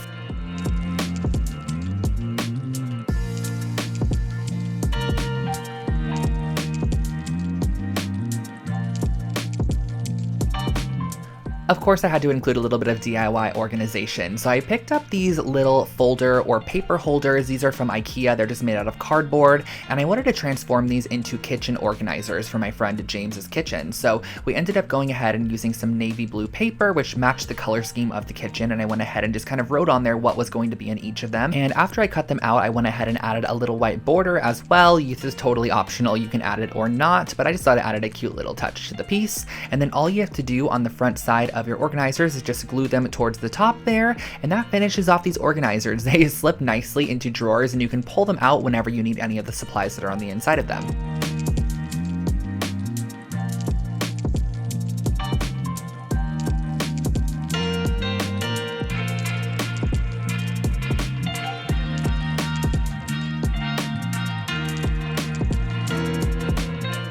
This next project was a really fun one where I ended up using silver silverware. This is just plastic silverware from the dollar store along with a 12-inch circle base. And I went ahead and I broke all of my spoons more towards the actual round part of the spoon. That way we had a longer handle section which we could actually glue onto the outside back of the mirror. So what I went ahead and I did was I started by gluing these on and kind of evenly spacing them around the outside exterior. And this is what we ended up having from the back side. And then what I next did was I went ahead and I added the spoon portion as well. This is just going to add a little bit more dimension and detail to the piece, and that's just really an inexpensive and structural way on how to elevate any basic mirror. Back into the wall decor and also back into the macrame, we are going to be starting off with a 12 and 14-inch ring for this project, and then I'm going to go ahead and cut out 2 yard pieces of string, which I'm going to then just slip knot onto the top of our 2 rings. You're going to want to have 2 of them to start. Simply cross them over as shown here and do a simple half hitch knot to secure it to the bottom left side and bottom right side of the original knot. So all you have to do for this is just wrap it around once as shown, wrap it around one more time, and then just pull your tail right through that loop that it creates, and that is your half hitch knot. And from here on out, it is pretty repetitive. You're just going to go ahead and apply another slip knot on top, wrap it underneath, and then go ahead to the opposite side and do a simple slip knot to attach it on there. This might be a particular project that you want to watch the full video on because it's a little bit challenging for me to cut all of this into a little 1-minute section for you guys. But once you have all of your knots attached, it kind of creates this really interesting woven pattern in the middle, and you have all of these little tails here, which I then went ahead and did a blunt chop on at the bottom just to finish it off. On the top back side, I added a little loop that I could hang this up on the wall with, and that finished off this wall decor project. I really like this one, and you guys also have recreated it so many times.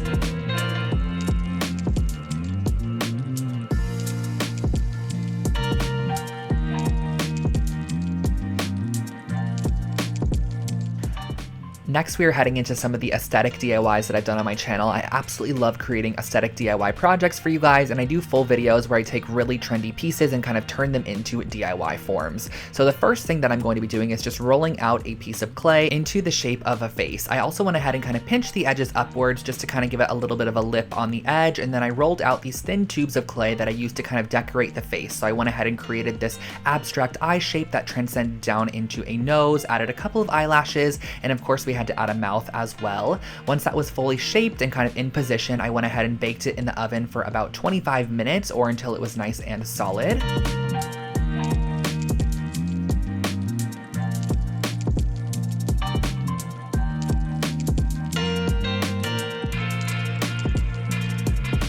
I remember seeing these wreath forms at the Dollar Tree all the time, and I never knew what to do with them, but I always knew I wanted to create something with a wreath form. So I went ahead and I grabbed this really thin gauge artistic wire, and I started off by just wrapping it all the way around the entire exterior of this wreath form. So I just kind of cut off sections and wrapped it as I went, just kind of going around the front side and the back side pretty close together, and occasionally also wrapping it around our middle strand or the top strand to kind of just add a little bit more detail and make the wire not look super uniform.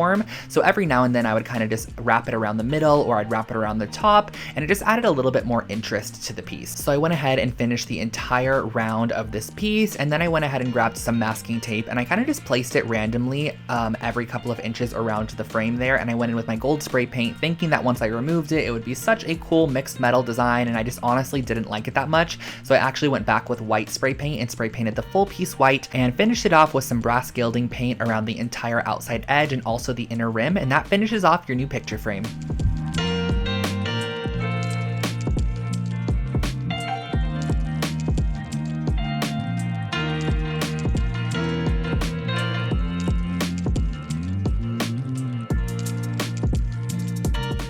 I actually used this tray earlier in a project, which was that mirror. It is the Stockholm 2017 tray, and I used some of these hairpin legs that I found on Amazon. So all you're gonna need in addition to this is some strong bond adhesive. So I actually flipped this tray over, and I'm going to use it as the tabletop for our little table that we're creating. This is going to be kind of like a little side table, and I suggest using E6000 to adhere this leg to the bottom, and also go back in and add E6000 into all of those holes at a generous amount. That way, once it's dry, it almost acts as a nail, and that really finishes off this project. Super simple and easy side table recreation.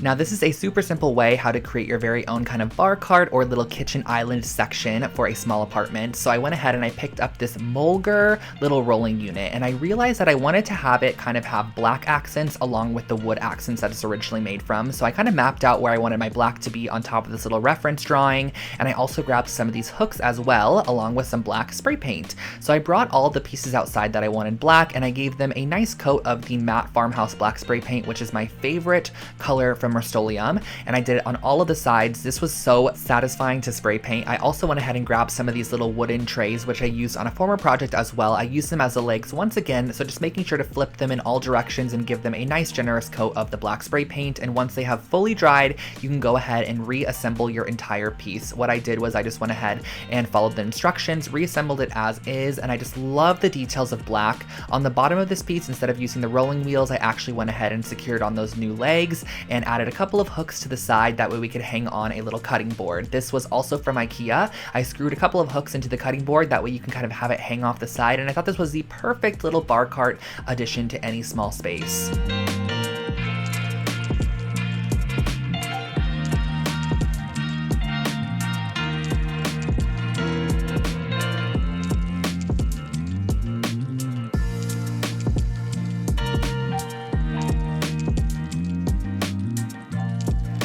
For our next project, I wanted to share with you guys how to create your very own knobs using clay and also these really cute photo holders. So the first thing I did was I kind of created a chunky ball, and I just honestly inserted a screw on the inside, and this is going to be a knob for a dresser. I'm going to create a triangle shaped one as well. And then right here, I'm kind of just creating a disc and using a popsicle stick to create a slice down the center. This is going to be our little photo holder or memento holder. So you're gonna wanna go ahead and bake these, and once they come out of the oven, you could just simply paint them as you'd like. I use my brass gilding paint on the round knob to kind of give it a hammered look, and then on the smaller one I painted it pink, added some white details to give it that ceramic vibe, and last but not least I just left the actual picture holder completely raw.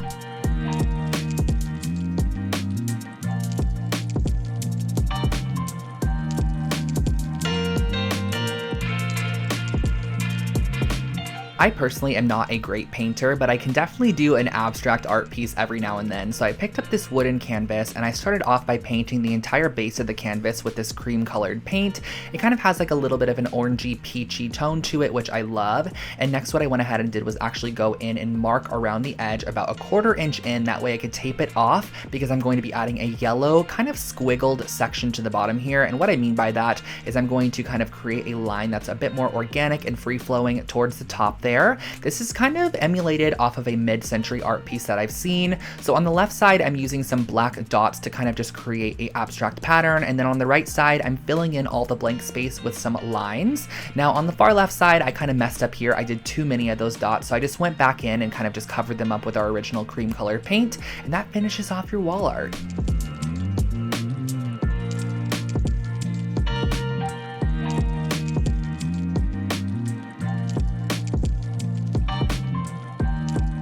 This candlestick DIY is actually one of my most recreated projects on my YouTube channel, and all you have to do for this is actually fill up a pitcher or something pretty tall that you could submerge your full candlestick in with some lukewarm water, and you're going to let your candles sit for about 15 minutes or so.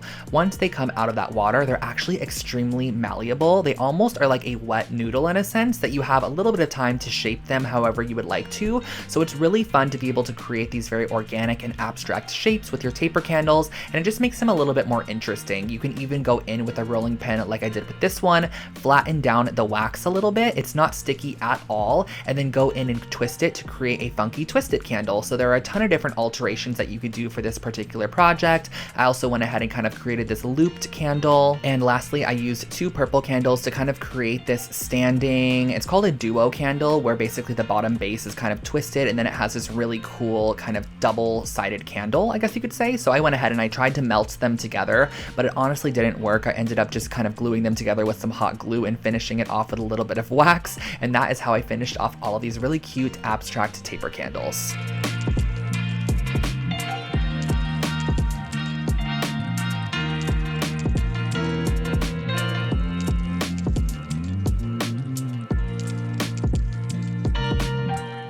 This next project was one that I kind of just did for fun with materials that I already owned. I used one of the little woven macrame baskets from IKEA along with the round circle object, which is this one right here. I've used this in a previous DIY as well. And I went ahead and I constructed it. And what I kind of realized I could do with these 2 IKEA items was actually create a basketball hoop, which sounds strange, but I thought it was really cute for like a little boy's room or something like that. So I went ahead and I cut away the mesh from the bag. So we just had this nice little like layer of mesh that I could then use to create my very own net. So what I basically did to create this net was I went ahead and I added a little dab of hot glue every now and then, and I just adhered it around the actual ring of the little Lindrande piece from IKEA. And once it was fully secured around on the back side, I did adhere it all the way on the back, and I glued together the net kind of on the back side because it was going to be open on the back side. So I glued that together as well. I then went ahead and cut away any excess material that I didn't need to use anymore. And I grabbed that little rimming that was actually the original handle of the bag, and I just glued it onto the bottom there just to make it seem a little bit more secure and overall a bit more finished. So once I had that glued on, I was able to attach my very own hook on the back side, and this is how I created a little basketball hoop for a little boy's room or anywhere you want to add this.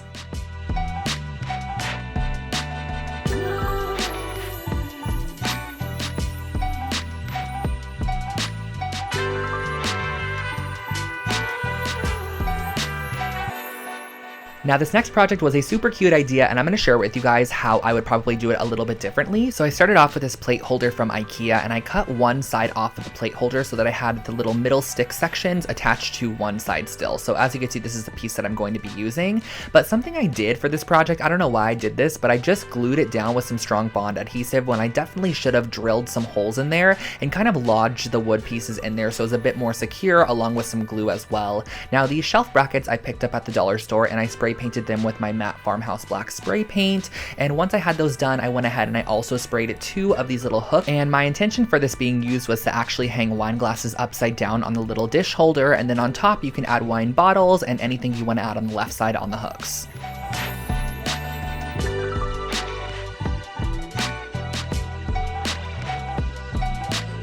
This is another project that I actually created a couple of years back, but it is still so cute. I wanted to share it with you guys once again. So I found this cotton-filled cording. It was a very weird kind of like cotton-filled fiber mesh strand. I don't exactly know what it was, but it made for a perfect base for any coaster. So I kind of spiraled it up into these coaster shapes, and then I wanted to add a little bit of detail with a needle and thread. So I grabbed these tiny little copper seed beads and I strung them on my needle and thread, kind of just transferring them down and actually gluing them in the divot of our spiral. So I just glued these all the way around in our spiral. This was inspired by an Anthropologie coaster set that I had seen that cost over $100. I wanted to recreate my own, and that's exactly what I did. For our next project, I started off with this 14-inch round wood mirror, and I'm going to use my chipboard here, and I'm going to be cutting it down to be 12 inches wide, and I actually ended up having to add 2 more inches since it is 14 inches and about 6 inches tall. So I glued and adhered together 2 pieces of chipboard and just added a little bit of additional glue on the back side to make sure it was nice and secured. But essentially this is actually going to be fully wrapped in this yarn material, so there is no reason for it to be like extra strong or anything, as it will be glued down to the mirror once it is done. So all I did for this next process was just literally wrapped the entire piece in this burgundy toned yarn, and I went ahead and I set aside our yarn section, and I grabbed this gold washi tape from my stash, and I'm going to be wrapping this around the entire exterior of the mirror on the front side to almost make it look like there's a welded gold frame on the outside of this mirror. It just adds a little bit more detail in my opinion, so I added that on, and then towards the bottom half I didn't add it because I knew that I was going to be covering it with our little yarn wrapped section here. So that is exactly what I did. I placed down our little yarn wrap section, and then I also went in and added this little wood strip, which I had in my stash, onto the top there. So I cut that off and I adhered it down with some Fabri-Tac adhesive, coated it in that same exact gold finish tape, and then glued it right at the top there, and that finished off our little wall mirror. You can add a hook on the back side if you want to hang it up, just like I did with a little bit of macrame cord, and that finished off this project.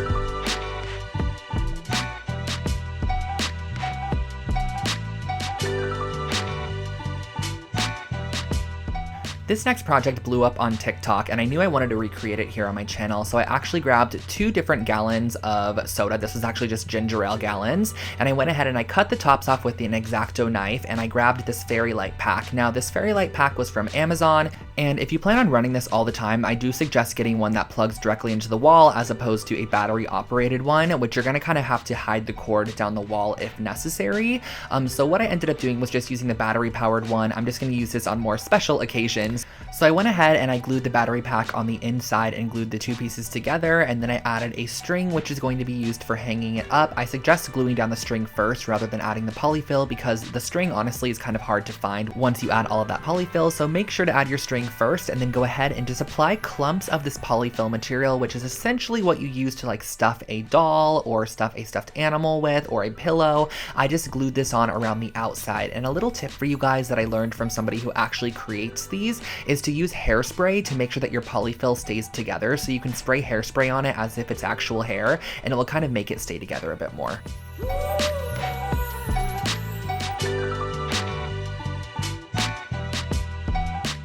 This is a really cute way how to make your very own Polaroid magnets for your fridge or any surface that you can add magnets to. So the first thing that I did was I actually went into my Photoshop application and I found a Polaroid image on Google, and I just duplicated it 8 times, and then I went to Pinterest and found a couple of images and just screenshot them into square shapes, just images that I personally liked. And I also did one of myself just to show you guys the different variations you can go for. I popped the images on the inside of each of the Polaroids there, and I printed it out as shown. And next what you're going to want to do is just cut them out using an X-Acto knife. So I just cut around all of the edges, making sure that each of my little Polaroids was its own image, and just kind of making sure to cleanly cut each of the Polaroid pieces, because we are going to be adding these onto a foam sheet next, which is kind of going to elevate them and just make them a bit more substantial. So I went ahead and I cut down different foam squares for each of our little magnets, and I glued on top of it our printed out piece of paper, and that really finishes off the base of our magnet. Super simple and very, very easy.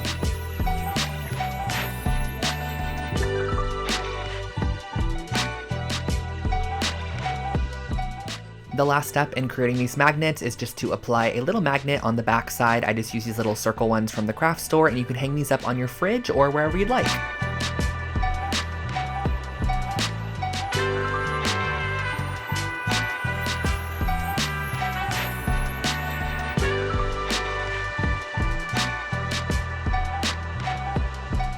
Here is another anthropology-inspired project that I saw online. It was about $60 to $100 per piece, so I picked up this woven placemat at Target for just under $5 and used a little bit of macrame cord, and I cut them into 6-inch strips and used a crochet hook to weave them on the outside of the entire ring of this placemat. This is just a very repetitive process of looping through our macrame cording around the entire exterior of this piece, trimming it once you're completely done, and then what you're going to actually do is unravel the entire strand of macrame cording. It's kind of like a rope, so it is pretty easy to go in there and kind of unravel it a little bit, and then you get the individual fibers, which I used a little pair of tweezers to just kind of brush out. And once you're completely done with that, you can again spray some hairspray on these if you want them to stand up a little bit more straight, add a loop on the back side to hang it on the wall, and that finishes off this wall decor.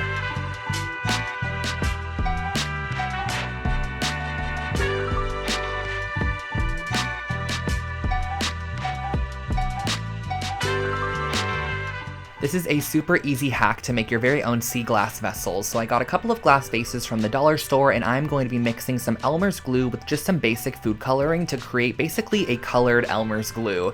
And all you have to do from here on out is actually just paint this on the exterior of your glass vessel, and once it dries down, it's going to end up being such a pretty matte color. So I ended up applying just a decent amount of glue and then adding in a couple drops of food coloring. Do keep in mind that it's going to be pretty translucent, but once it dries, because you're really going to be able to see that color. For this first one here, I just did a nice minty green shade, and for our second one, I added some more Elmer's glue into a Dixie cup, and I just went ahead and I did a blue sea glass, which I love the way that this one turned out.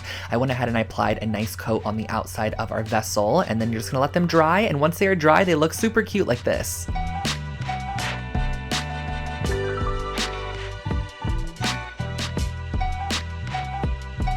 Back with another IKEA hacks, I'm going to be using this basket, which is the Sniddad basket from IKEA, and I'm going to also be using the Hema light cord. So the additional supplies are just a wire cutter and some hemp cord. So the first thing I wanted to do on this basket was actually remove the handles because I want to turn it into a pendant light as opposed to a basket. So I just cut off these little raffia strands on the side there, pulled out the handle, which was just kind of nail gunned in. And once you have both of those handles removed, we're going to be flipping it over so that way we can create an opening on the bottom for our light cord. So I just went ahead and I actually cut diagonal across from each other out some of those little sections. So I went ahead and I cut this one out, I cut a little bit higher than that, and then directly across from that, I did the same exact method of cutting them out. So I had two open holes here that I was then able to string my light cord through and kind of tie it onto that middle intersection and allow my light to hang in the middle and also me hang it from the ceiling there. So I just dropped through my light cord, wrapped it around, tied it on the inside there, as you can see, in just a simple little knot, and then I strung it back out the top.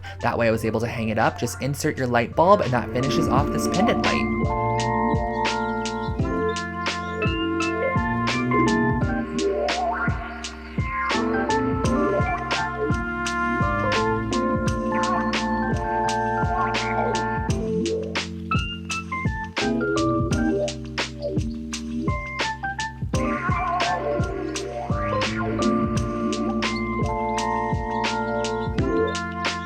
When it comes to shelf styling, I love these kind of geometric brass or just metal objects. I think they're so much fun. So I ended up creating my very own using these wind twisters from the dollar store. This is what they look like originally. They are so ugly, but I actually glued a couple of them together to start, and I used a wooden dowel as kind of the base for our little structure. So I'm going to be sticking that through, applying some hot glue, and just hot gluing down our wind twister onto it. But do not worry, we are not going to be leaving this rainbow. We're actually going to transfer it outside and spray the entire thing with a brass or whatever color spray paint you want to put on there. I ended up opting for brass just because I feel like it gave it a very kind of unique and cohesive look. And then of course we needed to create a base for our sculpture. So I got this little wood cube at Michael's, and I'm going to be covering it with some marble contact paper just to make it look a little bit more luxury and high end. And I just kind of did this how you would a present. I just cut off different edges and made sure it was nice and flush. Created another one, just a matte black box to give you guys options so you can kind of see what it would look like. And once I had both of my box pedestal bases, I just drilled a hole down the center of them, which I could then go in and apply the stick with a little bit of hot glue so that our sculptures can stand up. So I piped in a decent amount of hot glue, pressed my stick on the inside, just made sure it was standing upright, and do not worry about this at all. It is super lightweight, so it's not going to topple over, and that finishes off our brass sculptural objects.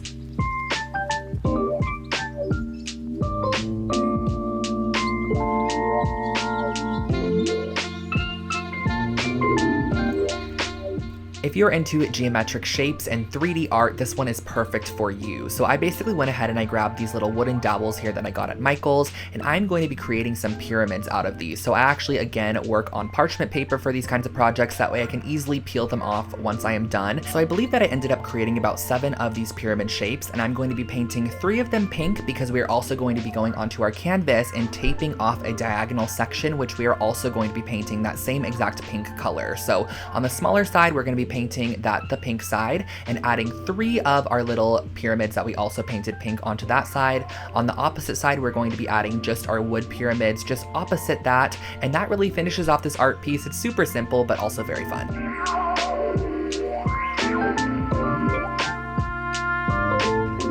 When the moon mirror became popular on TikTok, one of the most requested projects I created was this moon mirror. So I figured I'd go out and grab a circular shaped mirror, some joint compound, and get to work. So basically for this project, what you're going to want to do is kind of map out where you want your moon shape to be on the right side of your mirror there, and spread a decently thick amount of joint compound on that section. I probably did a 1/4 inch, but you can vary it and make it thicker in some sections. I believe that also gives it a little bit more texture. And next, what you could see me doing is actually going in with a sea sponge, and I'm going to go ahead and just create some some nice texture throughout the area. And lastly, you're going to want to go in with a squirt bottle and just spray vigorously in spots to create craters in your moon. I used some paper towels to just absorb any excess water and went back in with my spatula just to smooth out some sections and add some more joint compound to other sections to kind of create an elevated look. You're going to want to let this dry overnight, and as the joint compound dries, it actually cracks a little bit, which I think gives even more texture and dimension to the moon shape.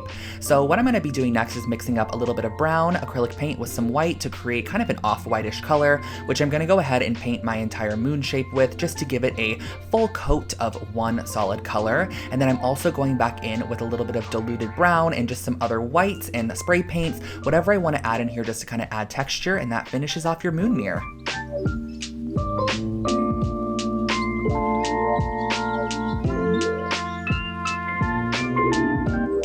This next project is actually one of the most current projects that I posted on my channel. It is how I took this Ivar shelf side unit and turned it into a blanket ladder. So basically on the inside of the shelf unit, you can see that there are a ton of different holes which allow you to adjust your shelves as you'd like, but I just went ahead and every other hole I actually drilled through all the way to the opposite side because I wanted to be able to add lacing to the sides of this ladder just to give it a little bit more detail than just staining it as is. So that's exactly what I did. I also cut off the very bottom middle post, brought it outside, gave it a nice sanding to ensure that there were no splintered edges and that everything was nice and smooth. And I took out my classic black wood stain and gave it a full coat of this stain all the way around using a foam brush. You could totally apply it with whatever you'd like, a paper towel, a foam brush, and just let that dry outside for a full-on day. I especially say this for the black color because the black one seems to actually kind of bleed in some areas, so the more time you give it to dry, the better. I then grabbed some macrame cording and applied some tape to the end of them. This kind of makes a makeshift needle and just makes it a little bit easier for you to string that cording through the side there. Now, all I did on either side was just create X's on both the outside and the inside, crossing over my macrame cord as I worked my way down to the bottom. And I just really like the way that this added a nice little detail to the side. I think it would also be really cute with some leather cording, and that finishes off your blanket ladder.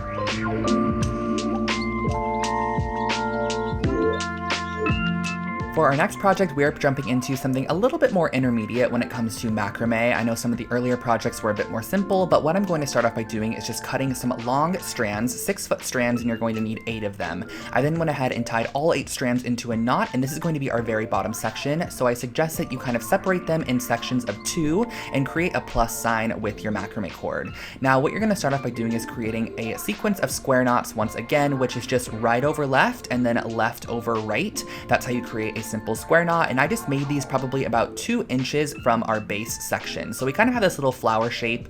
Then grabbing neighboring strands, you're going to do the same exact thing, creating a square knot with 2 neighboring strands about the same distance that you created with your first ones from the center knot, and just make sure that they're as even as possible. This will just make your macrame look a lot better in the end. I placed my bowl on top to get an idea of how much more I would need to macrame upwards, and for this next section, I probably went up about 6 inches and created another square knot here. So as you can see, applying my next round of square knots, and then we're going to be doing a little bit of macrame, which is basically just constant right over left, left over right to create these little sections, and that finishes off your macrame planter.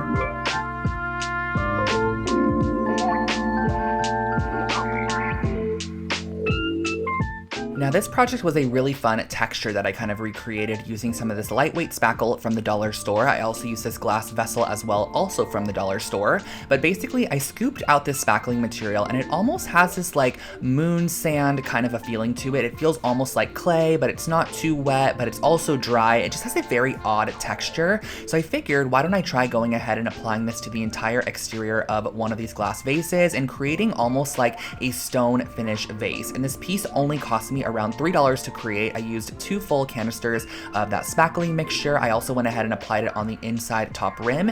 Once it dries down, it looks like this.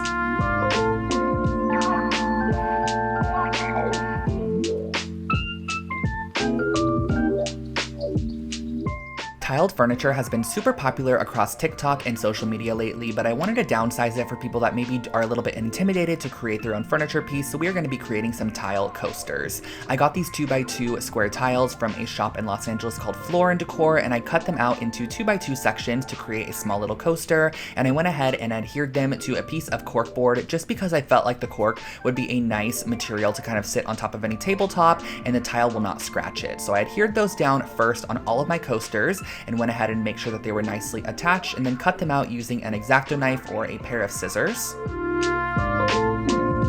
I brought out some acrylic paint just to see how this would work on top of the tiles, and I can tell you guys it worked perfectly. All I did was 2 to 3 even coats of this acrylic paint on top of the tiles and also on the sides there. So this is my second coat that I'm applying on, using my heat tool to dry it down. And then what I actually did was went in with a Mod Podge hard coat and did 2 full coats of this hard coat across the entire top and sides of our coaster. This makes it water and weather resistant. And then I brought out my grout, which I've used in a lot of different projects that I've done tiling in the past. This is just a nice warm gray grout, so I applied it with my finger into the grout lines, just kind of evenly dispersing it, wiping away any of the excess. And then what I did in the end was I actually used a little bit of caulking and I just applied it to the sides to give it a nice clean finish, and that finishes off these coasters.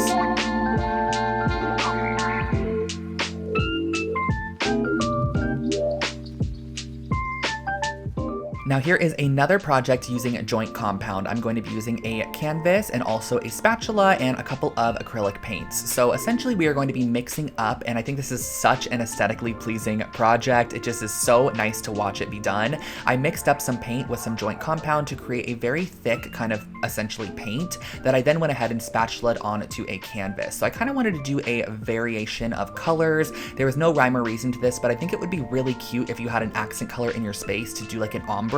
So making it the darkest shade it could be to start, and then kind of working your way towards a lighter shade as you go on. So I just did a kind of variance of different colors, some soft yellows, oranges, pale greens, a little bit of pink, and then just a natural joint compound at the bottom there. You're going to want to let this dry, and once it has dried, you have a cute little decor piece.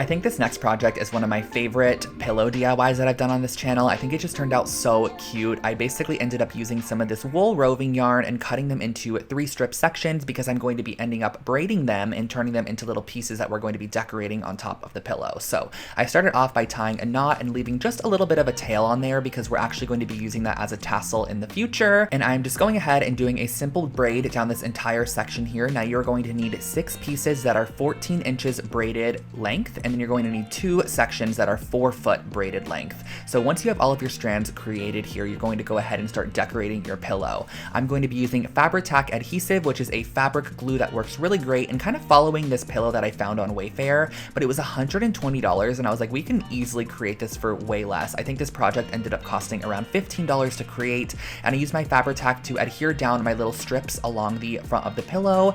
Once I reached the end as well, I went ahead and I just tied them in a knot. That way I kind of had a little bit of a tassel hanging off the side of the pillow.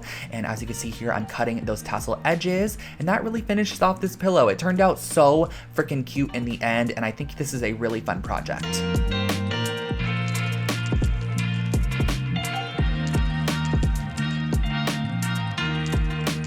Here is a super simple DIY for a really cute kind of photo holder or Polaroid holder. All I did was I grabbed some white and black clay that I'm going to be using to create the little holders themselves. So I started off by just working the clay in my hands, making it a little bit warm and kind of forming it into a pyramid shape using some dental floss to create a line down the center. That little dental floss line that we created is going to be able to hold your photo. You can kind of slip it in that line once it is baked. I also went ahead and used some black clay because I wanted to create almost a marbled looking one. So I mixed together a little bit of black, or I guess a lot of black, and a little bit of white to create more of a black based marble pattern. So I twisted it up, kind of molded it into the shape that I wanted it to be in, used my dental floss to again cut a line and just create the nice edges on that pyramid shape there, popped them on a cookie sheet and just baked them in the oven for about 20 minutes, I would say. And then once they came out, you can add any additional details you would like on there as well. So I went ahead and wrapped one of them with some washi tape and used a little bit of my brass gilding paint to go ahead and paint the top of it as brass. Allow that paint to dry, and you can slip your photos or Polaroids in these and store them on a desk or shelf.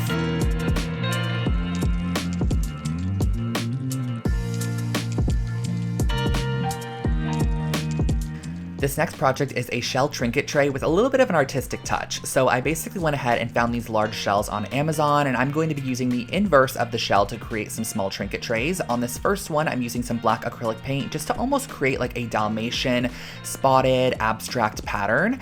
On the second one that I'm doing here, this one's going to be a little bit more funky. I'm kind of following a retro modern pattern and using some pastel tones to map out the pattern on the inside. I'm just doing some horseshoe shapes, kind of some fish shapes, some rings, some lines, some clouds, whatever you have, you can just create them as you would like to. I also went ahead and kind of created this pink ombre shell, and then you're going to want to seal the entire piece, that way it's nice and finished off. So I'm using the same Mod Podge hard coat I used on those tile coasters, going in and just painting the hard coat on the top. I suggest doing 2 full coats of this. Once you have it dried down, you have your finished off little shell trinket trays.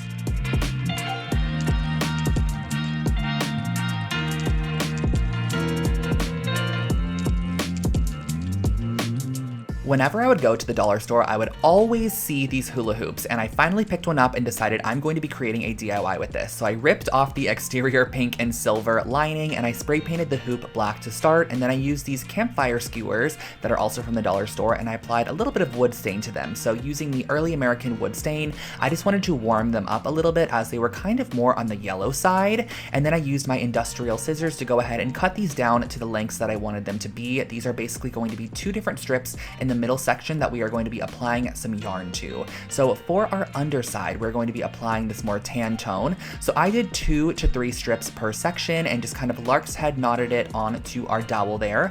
Moving on to the white section on top, I did the same exact thing with the white roving yarn, and I glued down the 2 different sections so that they overlaid each other, and also created this little section at the top that kind of created a triangle. And overall, I feel like it really just unified the piece as one. It kind of before just looked like I had some random yarn strands hanging there, but when I added that top piece, it really made the full section look like it was complete. I used a little bit of tape and a steamer to go ahead and steam my strands and cut them into a nice blunt cut, and that finished off our wall decor.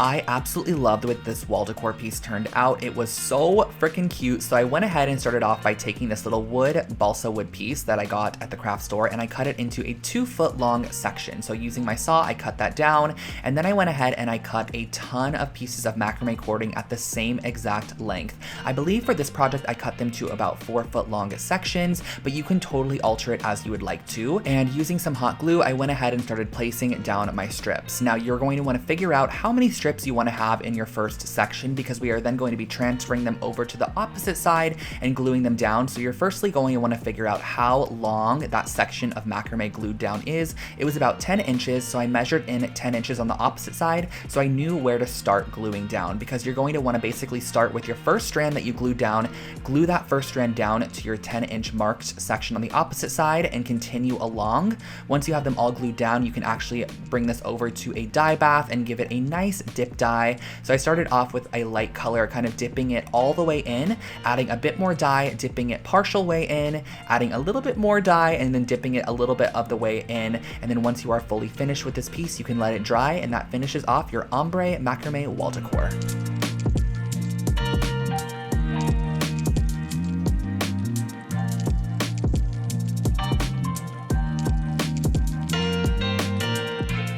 Here we have another fun Lol Howls IKEA rug hack. This is using the same exact masking tape we used prior. This one is actually a little bit wider than that one, but I started off by taking a 12-inch strip and finding the exact center of the rug and placing down my 12-inch strip in a horizontal fashion. Once you have your 12-inch strip placed down, everything else just kind of comes from there. You're going to want to go ahead and place down your tape as shown here. Now, I just went ahead and made sure that every section that did not have tape was exactly 2 knots wide. That way, when we sprayed our black on there, there was more of the actual natural part of the rug as opposed to the black there. I wanted the black to be a little bit more just like not as present as the natural jute itself. So I went outside, sprayed it with some black spray paint so that way all those sections were covered, brought it back inside once it was dried, and pulled off all that tape to reveal your brand new rug pattern. This one ended up being a really cool kind of abstract geometric rug, and I love the way that it turned out.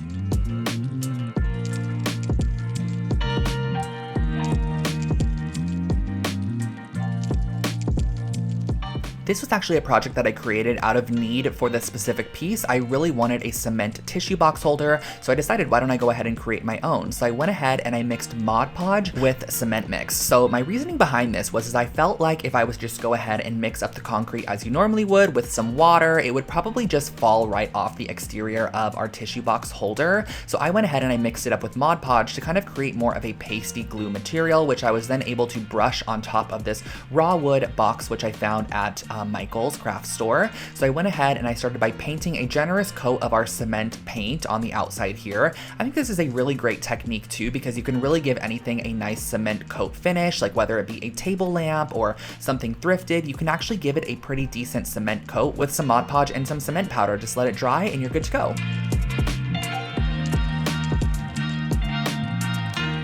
Wow, you guys, we have made it to project 90, and this one is a really, really cute one. I ended up getting this bubble mold off of Amazon. It is basically a bubble candle mold, and I went ahead and I started off by piercing a hole in the bottom middle using an embroidery needle. That way I was able to string a wick through this area because I'm going to be melting down some of this soy wax in a double boiler method where you basically take a pot, fill it halfway up with water, and then put your wax inside of a vessel that is glass or whatever material you have. You're going to place this in the inside of the pot and melt it down as you go. So just kind of melting it down slowly and gradually until you have all of the wax melted. And I also knew that I wanted to add color to this candle. So I started off with the brown kind of oversaturated wax pellets. I found these on Amazon. They are basically just meant for coloring your wax candles. So I went ahead and I dropped a couple drops of the brown in there. And then it was time to go ahead and pour the wax into our mold. So as you can see here, I kind of created my very own mold holder with a paper cup. However, I do not suggest this because the weight of the wax inside of here actually ended up indenting the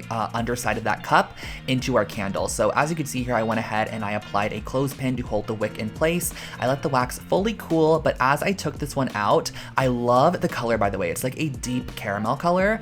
As I took it out, you can see that all of the top ball edges just kind of got indented. So I ended up making a second one a little bit lighter in shade, and this one was perfect. I love the way that these candles turned out.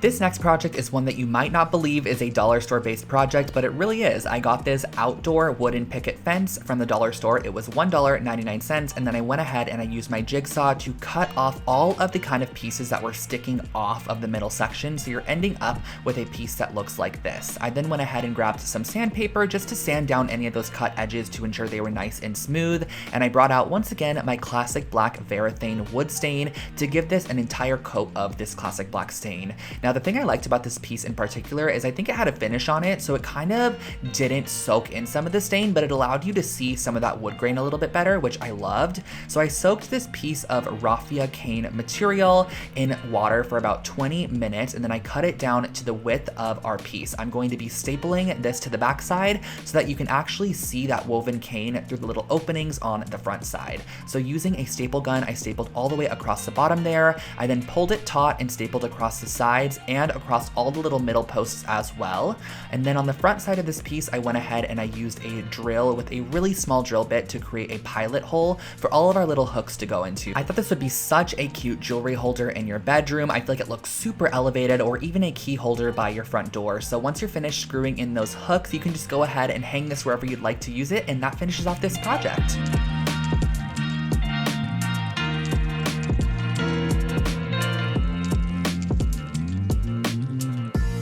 This is a really fun kind of artistic, artsy hack on upcycling old prints that you might not like anymore, or old art in general. This is also a great way to take thrifted art and just make it look so much more interesting. So what I actually did was taking the entire art piece in the frame itself, I went ahead and I taped off a diagonal section and then taped off any area that I didn't want my spray paint to hit.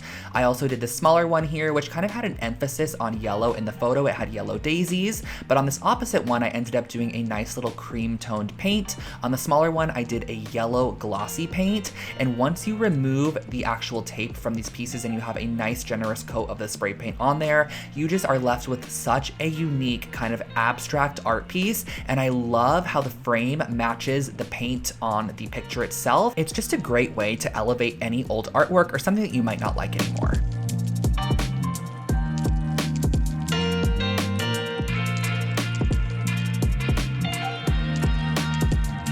For our next project, I wanted to share with you guys how to make some really cute cement or concrete planters. So I started off with some of this cement mix. Now this is not the cement mix I currently use. This one has so many large rocks in it. I actually suggest getting the pre-sifted cement mix that comes in the tub from Lowe's or Home Depot. And what I ended up doing was just mixing this with water and turning it into the consistency that I want it to be, and then pouring it into a foam cup, which is going to be the mold for our planter. Now pressing inside of that foam cup, I'm applying a little kind of solo shot glass, which you're going to want to weigh down with a couple of rocks or heavy stones. That way it sits in the middle of your cup and allows it to dry, and this is going to be the mold base for your piece. So once it has fully dried, you could remove that inner solo cup. You have your little place that you're now going to put your plant inside of, and you can also cut away the foam cup from the exterior. I can definitely say that foam cups really create a beautiful mold for any project. It's very, very smooth in the end, and I like the finish that it gives. So sanding that top rim just to kind of give it a finished off look.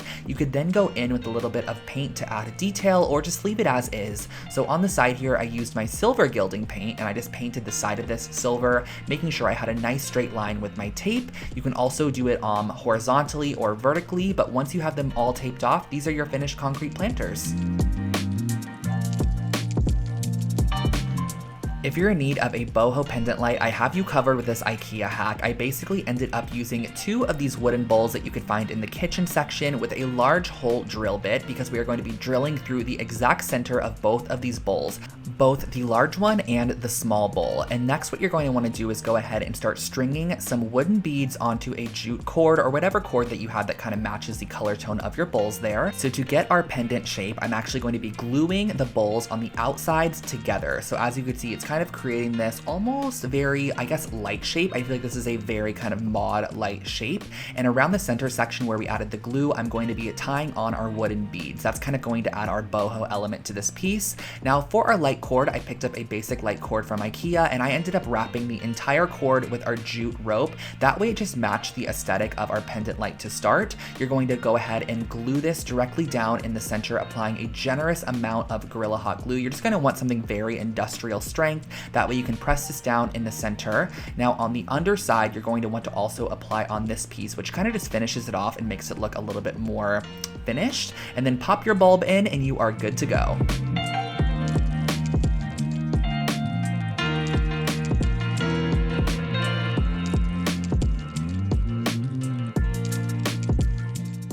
This is my first time ever trying punch needling, and it was so much fun. I loved it. I basically used an embroidery hoop with some monk's cloth, which is the proper material you're going to be needing for punch needling. I cut away any of that excess on the outside of my embroidery hoop, and then I went ahead and started to draw out the design that I wanted to go for. So I kind of wanted something a little bit abstract, a little bit geometric. This was my first time, so I didn't want anything too complex. And using my punch needle tool, which you could find these on Amazon, you're going to string through the yarn of choice that you're going to go with, and start with the outline of your shape first. So I went ahead and did this larger half circle shape with this orange color. I did the outline and then I filled it in on the inside. Now what I can give you tip-wise for punch needling is just to make sure that you punch all the way down. That's what's going to create the loop on the opposite side, and make sure that none of your rings come out as you go along. So I went ahead, I did the white middle section. I also added this little tan section, and then I did a yellow border all the way around the exterior, and then I filled in the white with the yellow as well. And then once you are finished off, you can cut away any of that excess monk's cloth on the back side, and that finishes off your wall decor piece.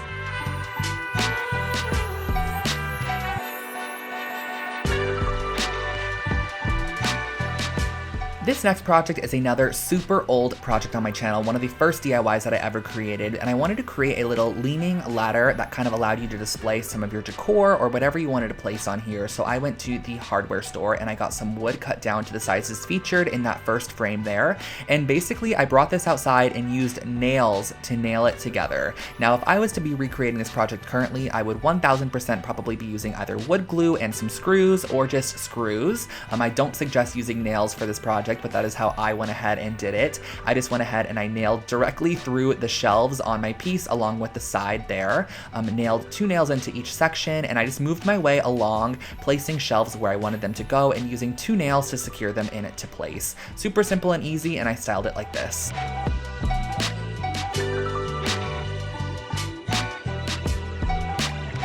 Neon signs are super funky and fun in home decor, however they can be pretty expensive if you need one custom made. So I wanted to share with you guys how to kind of create your very own makeshift neon sign, which I think would be a great Christmas gift for someone or birthday present or just piece for your own bedroom. So I started off with a large canvas and painted it the backing color that I wanted it to be. I just opted for this kind of corally pink color, and then I went ahead and got these LED strip lights, which are from Amazon. They are just basically string lights that are super malleable. You can use them however you would like to. So I punched a hole in the back side of my canvas and brought the string light out the front, and I was able to then go ahead and create the shape that I wanted to. Now, I suggest going ahead and tracing out the design you want to go with first. That way you can go ahead and just use super glue to adhere it down. And I do suggest using super glue. It holds down the LED strip in literally a matter of 1 second. And once you finish off a desired section like the word hello, you can actually pull your light strip through the back side and then have it come up through a new section if you do want more LED on the front side. So I created a little border on the bottom, and I used a little bit of my pink paint just to go in and kind of cover up any of those super glue remnants because they are a little bit glossy. I taped my battery pack on the back side, and that finishes off your DIY LED sign.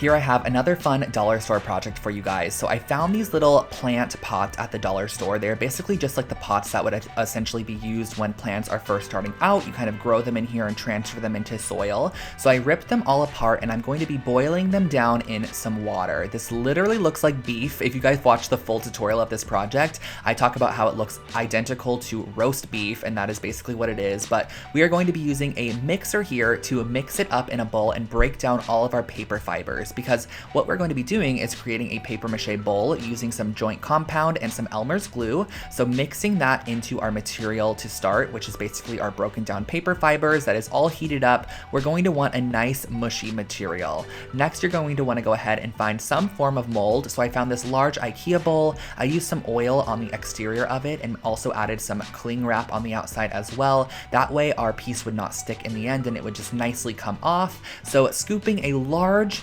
dollop of our roast beef material on top, but it's really paper mache. You're going to press this on the exterior, let it dry in a place for 4 to 5 days. Now, I suggest if you want to create this project, going back and watching the full tutorial, which I'll link it below for you guys.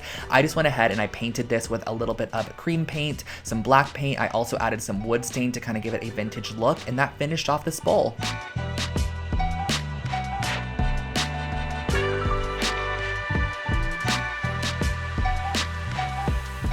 Project 99 is another oldie but goodie, you guys. I'm going to share with you how to create a cute little jewelry holder using some cement mix. So starting off, I'm mixing up my cement as I normally would with some water to create the consistency that I want to go for. I am then going to be pouring this about 3 inches deep into an oatmeal container. You can really use whatever you want for this project, but I found the oatmeal container worked perfectly. And as you can see, the next step is I'm going to be placing in a paper mache cone, which I'm going to press down into my cement mixture. That way, once it fully dries, it's kind of sealed on the inside of the cement and you can pull it away, and you're going to have your paper mache cone just stuck down in the middle there. Using a little bit of sandpaper, I went ahead and sanded down the edges to make sure that they were nice and clean. But this is how I created a really cute like bracelet or ring holder for your bedroom.